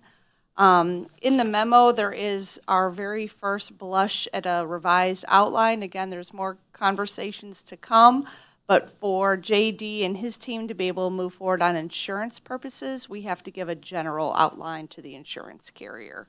So this is kind of the area. It's really more focused on roadblock area, not activity area, if that's making any sense. So the contract for services is in your packet for your consideration. The initial cost would be $35,000 with a $15,000 contingency. Again, the insurance cost has not been nailed down yet. That is kind of our major wild card. We haven't been able to really engage the businesses in the area because without a contract for services, the city staff, we do not have the capacity to pull this event off. So without a contract for services with Northland Festivals, the city staff really would not be able to pull an event of this size off with our staffing capacity. The insurance cost, I assume we'd pay that as well. And do we have any ballpark? I mean, is it double? You know, is it another 35,000? Is it more than that? I'm looking to the master of ceremonies, J.D. Green. And to clarify the question, so the financial term says contracts 35 with a 15 contingency. Northland Festivals is responsible for event-related costs, including production, security, insurance, staffing, and equipment. So is the 15,000, my understanding is that's because we don't know what it'll cost for insurance? Correct. Okay. Now, I have been talking with our insurance lady, broker, and it won't be, if it continues, because this is one of the questions too, how much is FIFA going to require us to insure? Right now, that contract is what we insure for Snake Saturday. And it will actually be comparable around a $7,000 to $9,000 cost. Okay. That's the current estimate. Yeah, the last estimate range was like 5 to 65,000, if I remember correct. It was some very, very large. So it sounds like we've narrowed it a bit, which is good. We have narrowed it quite a bit. Good. Councilmember Saber. JD, before you go, I appreciate your saying proceeds should generate revenue. Yeah.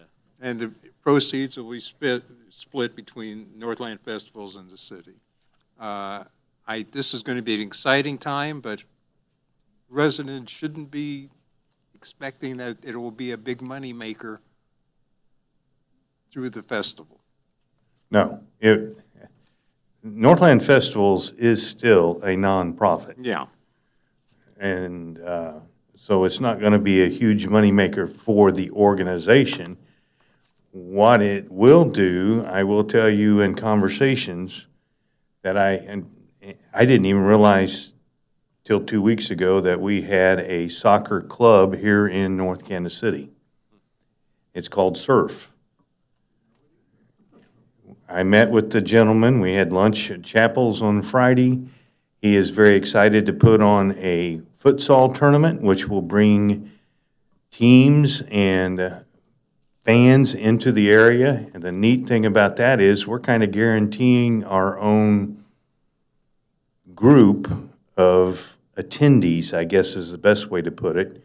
And as he said, he puts on this tournament.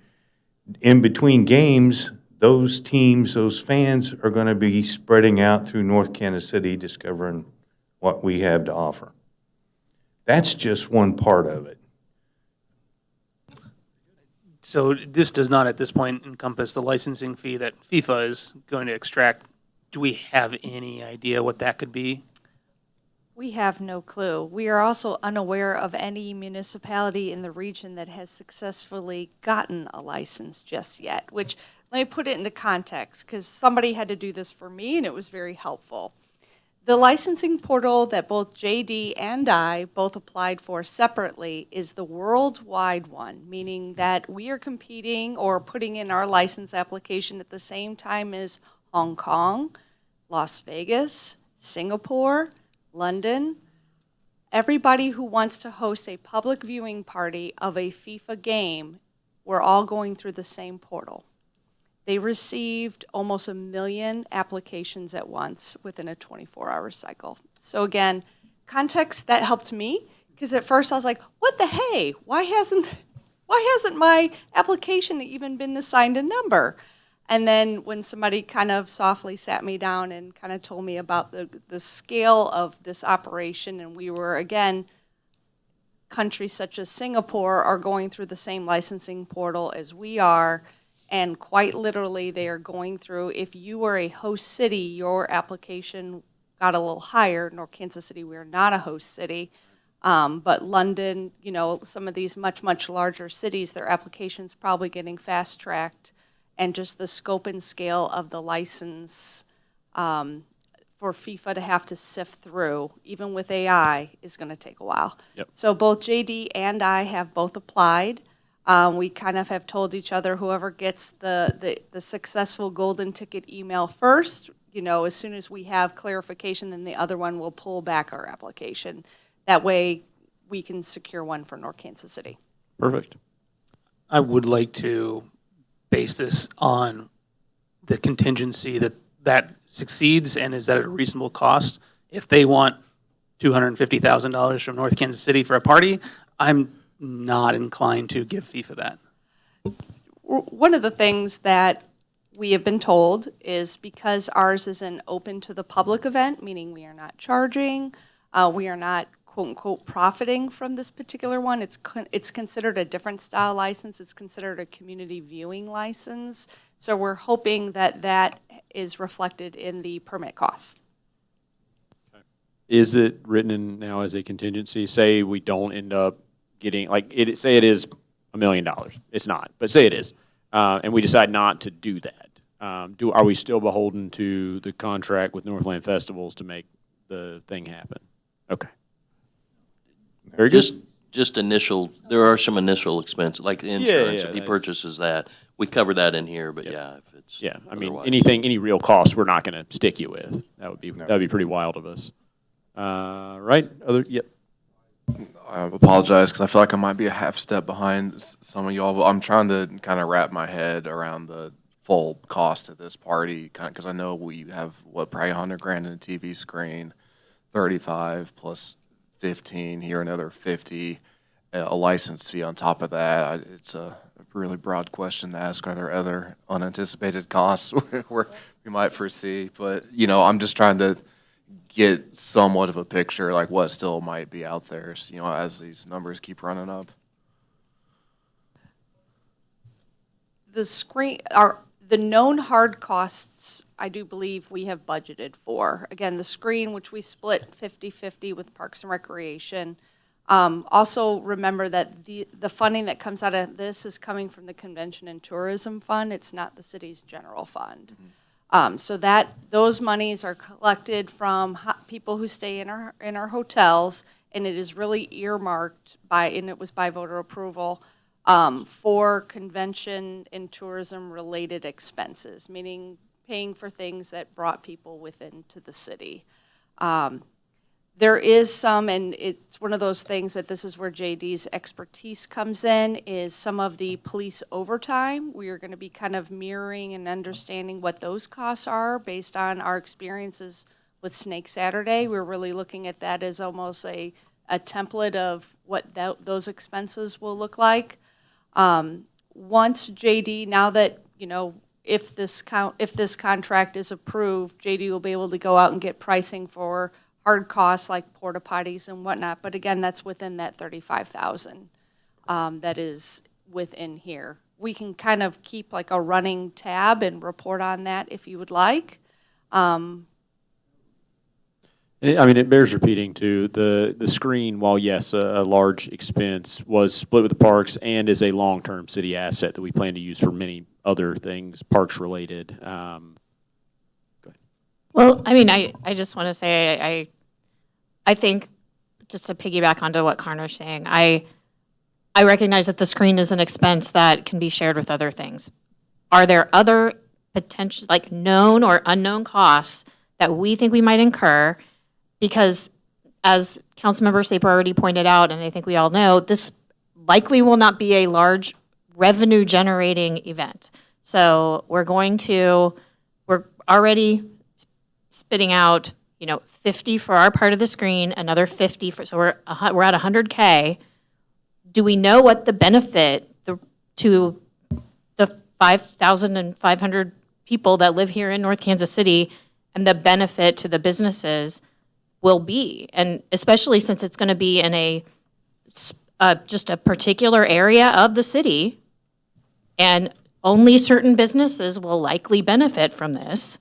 Is there any, and right now it seems like we, the city, are the only people who are putting money into this party. So are there any other streams of funds coming in to help cover this from businesses who we think might benefit more than others from this street party.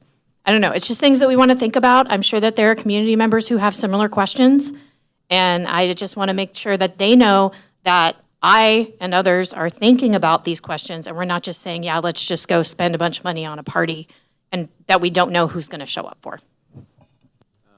Yeah, I guess the question kind of could come down is, what is the forecasted uptick in revenue to the businesses that will result in sales tax revenue to the city? Is it going to be enough to offset the price? Unclear, and I don't know how we project that yet, given we. Costs. I mean, it's not just money to Northland Festivals and money for a screen.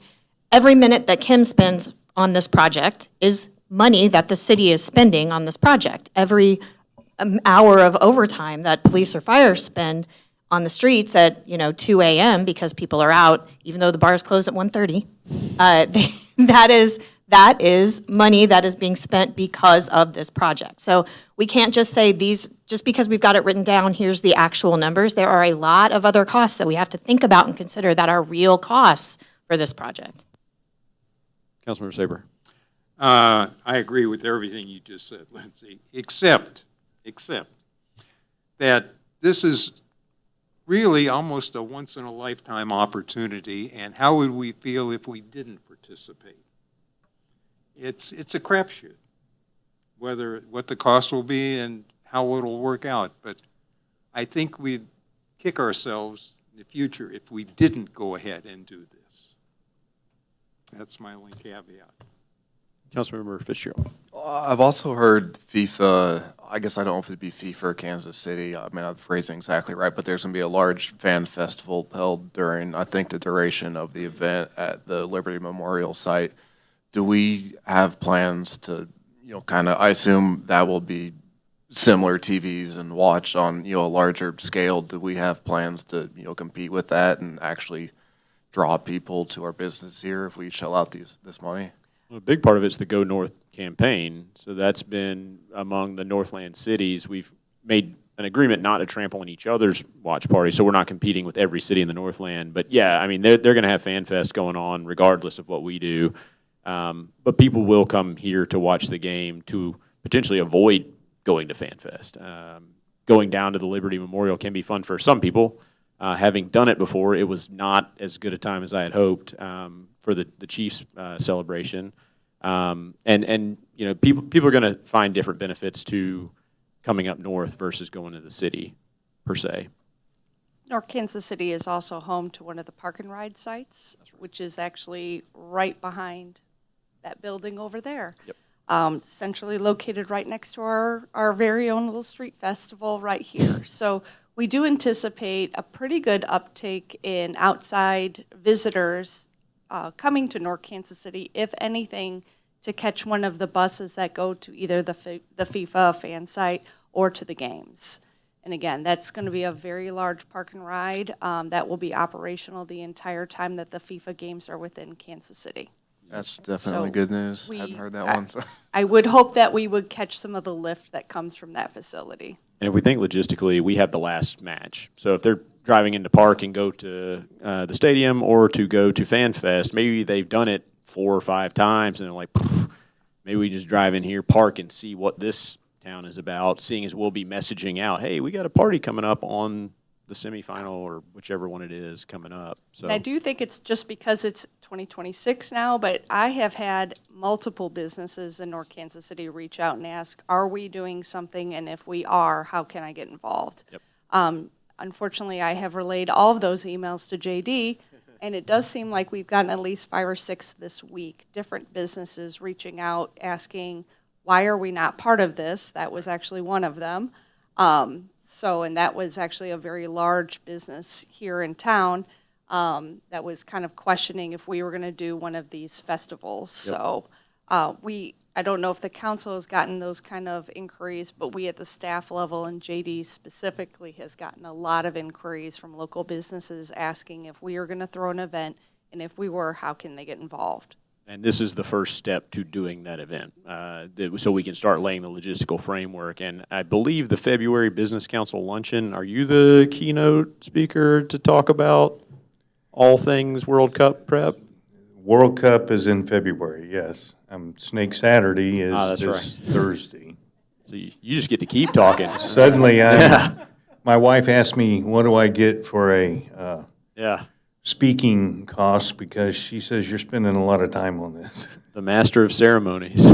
So I will add one conversation I had this week, and I never gave this any thought, but North Kansas City Hospital is and has been planning for this and the influx, and they are actually looking for possibly, because they can't handle 1,000 people all of a sudden showing up in the emergency room. So they're looking at things I've never given any thought to. So this might be larger than we anticipate. I hear soccer fans are crazy, so we'll probably have some triage situations going on. Any other thoughts, questions from the council? We've got the contract here via okay, Councilmember Alvarez.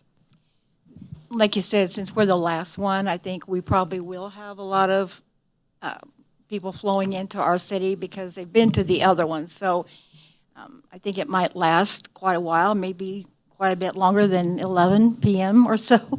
I was just going to ask our police department or the fire department, are we reaching out to other cities to help out with the flow of population that might come into the city? I have been in several discussions with lots of different people. I probably do at least 3 or 4 meetings a week on the World Cup right now. I could give you a lot more information, but the biggest one of the things that we're trying to work out is how do we get extra people to help, whether it's on the police side or whether it's on the fire side, because we're all kind of dealing with the same. I mean, Kansas City has all their stuff going on, so are they committed to just that? And then where are we going to get our help? And a lot of it is the smaller jurisdictions helping each other during some of these bigger things. So that's what we're looking at now. There's some other stuff that is in the works, but nothing is completely set.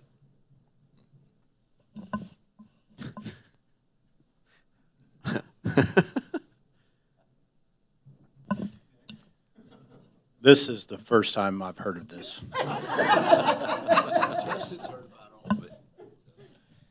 Perfect. To Councilmember McGrone's comments, police overtime is going to be a thing, not only for this event if it does take place, but all of our neighbors and friends that will need our help. Likely we will need their help also. We've been in conversations with law enforcement.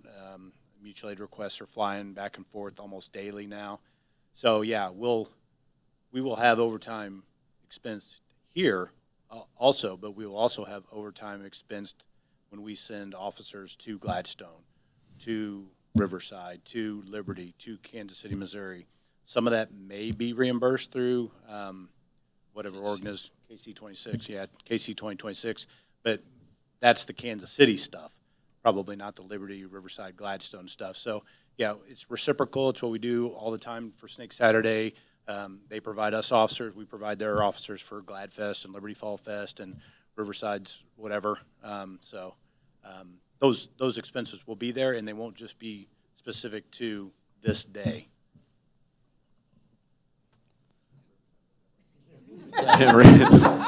Riverside, whatever. That's the name of their festival. Yeah, I'll tell Kathy about that. Perfect. Okay. Any further thoughts or questions? We have a resolution. Do we have a motion on the resolution?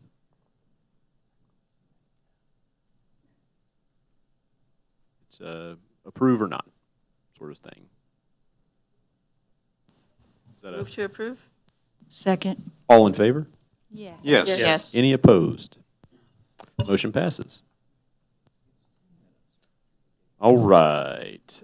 Item 21. Approving accounts due and payable by the city through January 16th, 2026. Bill number 7964, ordinance number 9761. Do we have a first reading? First reading. Second. All in favor? Yes. Yes. Opposed? Motion passes. An ordinance authorizing payment for certain accounts due and payable by the city through January 16th, 2026. I move that Bill 7964 to be placed on second and final reading and passes as ordinance number 9761. Call the roll. Councilmember Alvarez? Yes. Councilmember Salinas? Yes. Councilmember Click? Yes. Councilmember Saper? Yes. Councilmember Bailey? Yes. Councilmember McGrone? Yes. Councilmember Fitzgerald. Yes. An ordinance authorizing payment for certain accounts due and payable by the city through January 16th, 2026. Excellent. JD, thank you for all that, and thanks for the work you put into this. You are dismissed if you'd like to go home now. All right, staff comments. All right, it's the time of the month for the department reports. There are multiple other reports in there for the council if there are any questions on those. If not, I'll kick it over to the department heads. with, All right, Anthony. you got 30 seconds. 30 seconds. Good evening, Mayor and Council. So a lot of the updates for the projects we have going on are in the report. Hopefully after tonight, a lot of them kind of make more sense because there's a lot of detail from the master plan. Like I said, got translated into our budget and is now being updated kind of in here as we go through those projects. 10th Avenue, active road project we have going on, 15th Avenue and the PID, active storm sewer project we have going on. Again, all the details in there. If you have any questions, please feel free to reach out to me.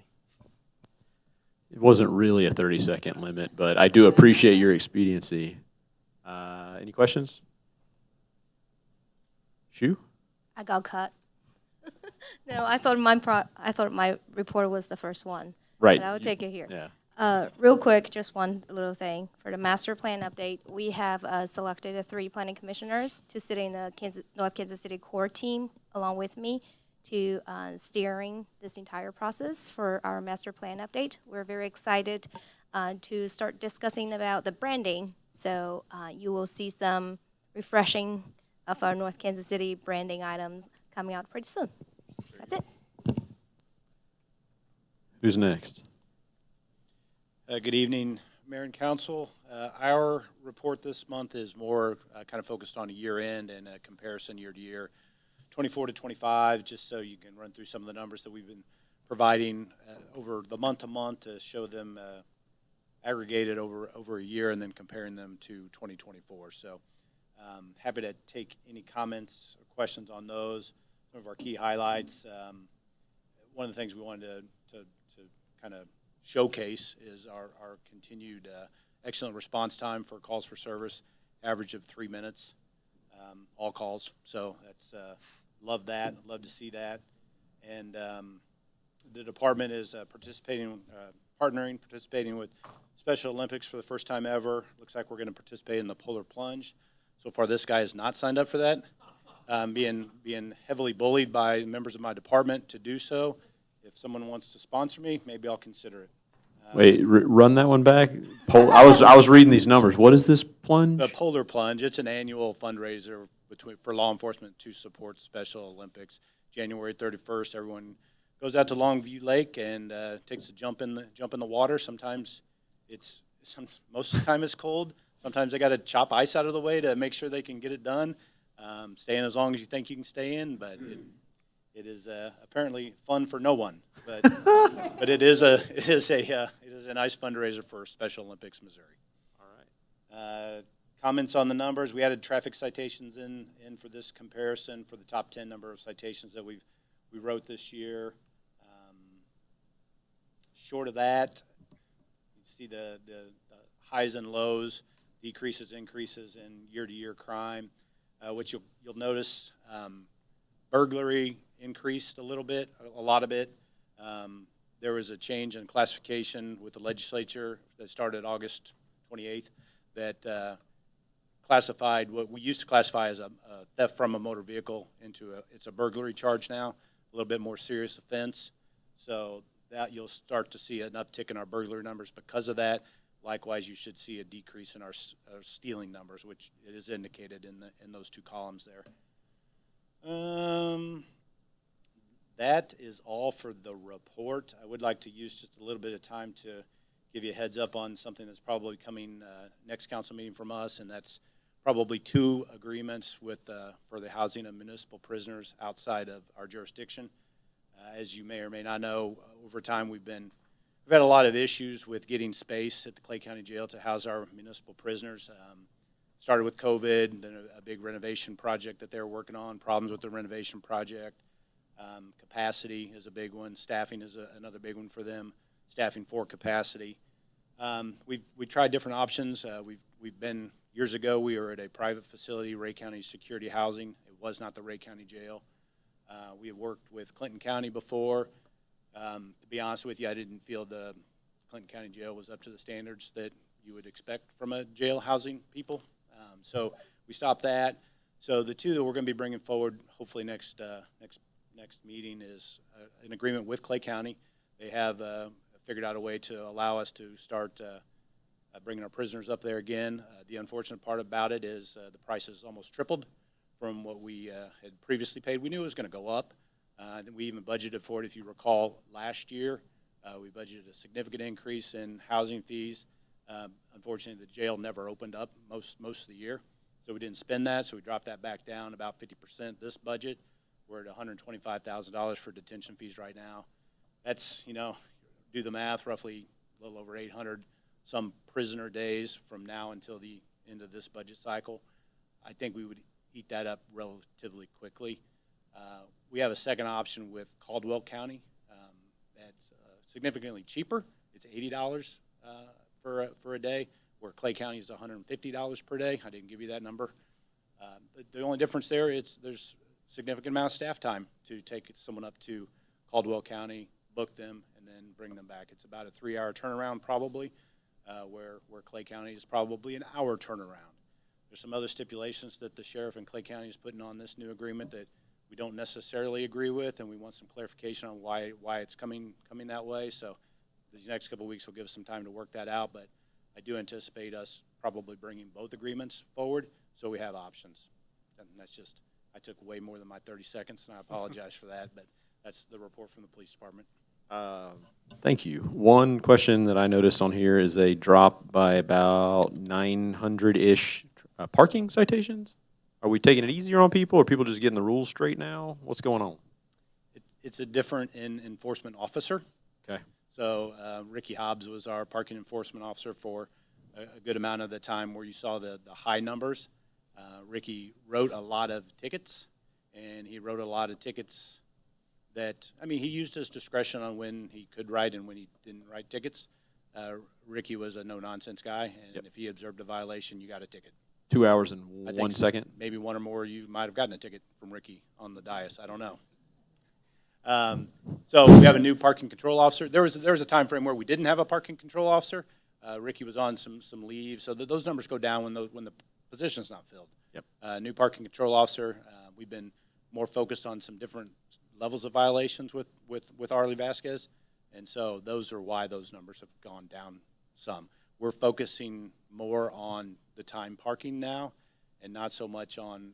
Ricky was writing a lot of parking tickets for vehicles improperly registered, parked on a city street, expired plates, no plates, stuff like that, which is a violation, which still can be enforced, but we're focusing more on the time violations, making sure the cars are getting turned in the 2-hour parkings and probably not the 15-minute parking, but as much as we'd like to pay attention to that, we'll do our best, but 2 hours for sure. And, as it goes, you get complaints when you're not enforcing it, and guess what? You get complaints when you are enforcing it, too. That's right. So That's right. That's our job. We got big shoulders for that. So. Yep, there you go. My big fortunate turnaround was advocating for, approving, and supporting the hiring of a parking enforcement officer, and then catching a ticket day one on a 30-minute expired plate, which was awesome. Hey, plate expired. Okay. Mayor, Council, I just wanted to, same thing. We have our year-end numbers there. We don't have them broken down as much as they do, but they're pretty similar to last year. We didn't see any huge uptick in anything or lowering of many calls either throughout the year. Wanted to highlight a couple things. I wanted to let everybody know we do have friends and family CPR classes once a month. They're hands only or regular, and So if you want to get signed up for those, some months we do 10, 15 people, other months we do one. It's a good time to get one-on-one, hands-only CPR or BLS CPR if you need it also. And we interviewed we interviewed 6 people the other day, candidates for hiring. We have given offers out to 3 new individuals to fill our open spots. Those went out Friday. All 3 accepted. Now we just got to get them through the process. They should start February 2nd. Nice. All right. Any questions?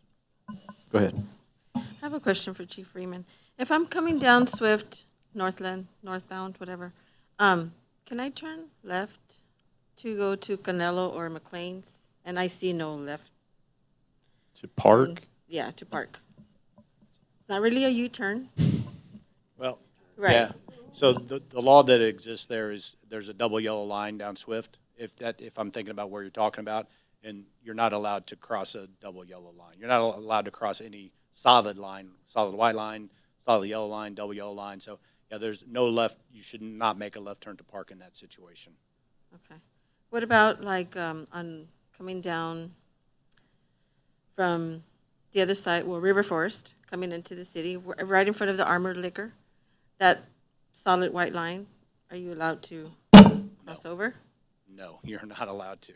Okay. Are you talking about where the lane? The Armored Liquor is, yes, where it says where turn it only? turns, where it's the right turn only Yeah. onto Knox? Right. Yeah. So once someone enters that right turn only lane, they should not change back into the through lane. That's an illegal lane change also. I pulled someone over for it last week myself on the way into work. Do you pull in police officers that also do that? Do police officers also do that? Do you pull them over if they do that? I'm not aware of a police officer doing it. Because I've seen that, so I'm just wondering and Okay. just, want to be Yeah. equal Yeah, around here. so- absolutely. Thank you. Anyone else want to clarify some traffic maneuvers? Seems like there's a lot of that going on in Yeah. these meetings. Yeah. Yeah. We got the car wash working in the background. Right. Any other staff comments tonight? Thank you for all the reports. Okay, moving on to council member comments, starting with Councilmember Alvarez. Okay, let's see, where do I want to start? I just wanted to thank Bess Bailey for her, the letter that she sent, Crystal read to us. I thought it was very well said, had a lot of meaning behind it, and that she cares about that group. So I appreciate that letter being read and her sending it. I also appreciate it, she's gone, but I think it was Julia from the Life Unlimited and all the work that they do. I didn't realize that they had that many houses that they'd set up for that. So I was very impressed with that, and it was good information to know. Also, I appreciate all the updates that we can get regarding the watch party that's coming in. I think there's a lot of information still to be given, so make decisions on things as they come in and go as we can. Also, thank you for JD for coming and all the time that he spent on the research for the party coming up, also with Snake Saturday. And I think that's about it. And then also, if you have any information on how I can possibly sponsor Major Freeman for the polar plunge, glad to I let me believe know. that's Chief Freeman these days. Yes. Yeah. Sorry, that's what I meant, yeah. So, just, yeah, if anyone can let me know, I'd appreciate it. Thanks. Very good. Councilmember Salinas. Yes, I also wanted to thank Julie. I was hoping to talk to her, but I can reach out. Also, just wanted to clarify something. On Bess's letter, it says that you have to have gone through the Citizens Academy. You do not, right? Have to have gone through the Citizens Academy. No, you do not. It says if you have completed the Citizens Academy. I think that was just as a way to Okay. identify folks Okay, who so just might be interested. Clarify, just Yeah. anybody, please. We have a lot of open seats. Please reach out. Also, I wanted to say something in Spanish as the mayor is going to read something. El mayor va a leer algo, pero yo quería decirles que si agente de inmigración viene a su casa, toca la puerta, no abre la puerta, no firme nada, no conteste ninguna pregunta, okay, sin un abogado, y si tiene preguntas o puede hablar a la policía, okay. Si está afuera, también no habla con ellos calmamente y pregunta si ya se pueden ir tranquilamente. No hagan problemas y ya, ¿qué más? Todos estamos en esta situación. So, but that's about it. Councilmember Click. Want to say thanks to Bess as well. SEAC, there's lots of seats, and I think we're getting to the point where some can be filled from wards that aren't necessarily the open seats. So anybody who is interested, I'm working on one person, but I don't know. I also don't want to like wear people down. So working on it. I'm excited for what the committee can do and will do. Life Unlimited as well. Julia, was it Julia or Julie? Julie. Julie. Okay, Julie, thanks for coming. It was great to hear that all of that is happening in our city. I kind of had an idea of what Life Unlimited did, but so happy to learn more. And then to kind of go off of what Yvonne was saying, I didn't understand it all, but I understood some of it, so thank you for sharing that. And kind of in response to some of what Jess was saying, some of what just neighbors and everyone is saying right now, with the potential of federal agents coming into our city. I don't know that anyone has answers to the big questions that are obviously looming. But what I do want to say is I think that this is a really important time for community. I think everyone should go get your neighbors' phone numbers, like get your neighbors' contact information, like make connections that maybe you haven't made before. And we can at least look out for each other. I don't know what that means, what that looks like, but check in on your neighbors, especially vulnerable neighbors, whatever that looks like. And just have conversations with people on your street, in your area. Yeah. It's great advice no matter when it's given. Amen. Councilmember Saper. Reaching out to neighbors is always a good thing to do, and being in touch with your community. I agree completely on that. And I want to thank bringing forth the wastewater treatment study. It's been a long time coming, and I've been looking for it for a long time, and it's here, and we need to act on it. Councilmember Bailey.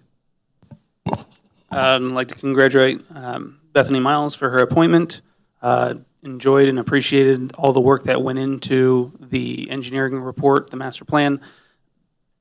If anybody really wants to get into that, that is public. Go out and look at it. It's 300 pages. It is dense and it is informational. So you have access, but they clearly put a lot of work into that. And we appreciate the Public Works Department for working through all of the things that come out of that.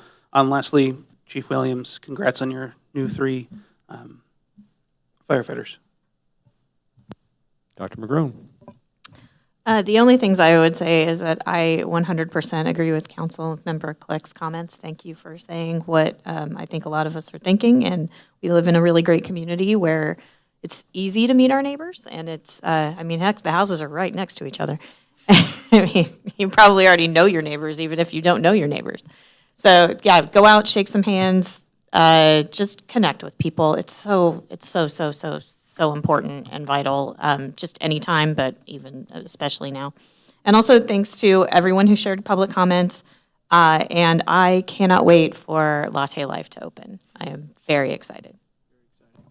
Councilmember Fitzgerald. Most of it's already been said. I'm trying to think. I guess thank you to JD Vance and Northland Festivals for sitting through an hour and a half of other topics and then answering questions from us. JD Green. Oh, I'm sorry. There yeah. you go. Yep. All right. And that brings it around to me. The new and updated calendars are available in the lobby. They look beautiful. Thank you for getting the reprints and updates done. We've set up a process where we got a few hands in the process now, and it's looking great. My daughters looked through them and gave them the thumbs up. So very good. And then it's been brought up, it's been talked about a little bit around, but on the topic of immigrations and customs enforcement, while it may sound like the city has been radio silent, as mentioned tonight, lots of discussions are going on, lots of preparations, thoughts. We're not just going to shoot from the hip with something this important. This is a thorny issue, it's politically divisive, and there's a lot that goes into crafting a message from the city. And be cautious what you see and what you believe, particularly on social media. There was images being passed around that were very scary, but the sheriff has put out that many of those were not real images. So be very careful what you believe. And then I'm working on some basic resources at the city level that we can offer out, some messaging from us. But as it's been pointed out, community is very important in this time. And reach out to your neighbors. Make sure, check in with them. There's a lot of fear, a lot of uncertainty. But know that your city is working. Our police are working. I am working on this with staff, discussing some with the governing body. So there are things being worked on in the background, even though we have not been vocal about that. With that said, we're going to move on to item number 25. Consideration of a request to hold in recess into an executive session as requested by the city administrator to be held on this date pursuant to Missouri Revised Statute Section 610.0212 Real Estate Matters and 610.0211 Litigation Matter. Real estate litigation. Do we have a motion? So moved. Motion. Call the roll. Councilmember Alvarez? Yes. Councilmember Salinas? Yes. Councilmember Click? Yes. Councilmember Saper? Yes. Councilmember Bailey? Yes. Councilmember McGrone? Yes. Councilmember Fitzgerald. At this time, the live stream and Channel 2 will cut off. There will be no further votes or business this evening. Thank you for tuning in.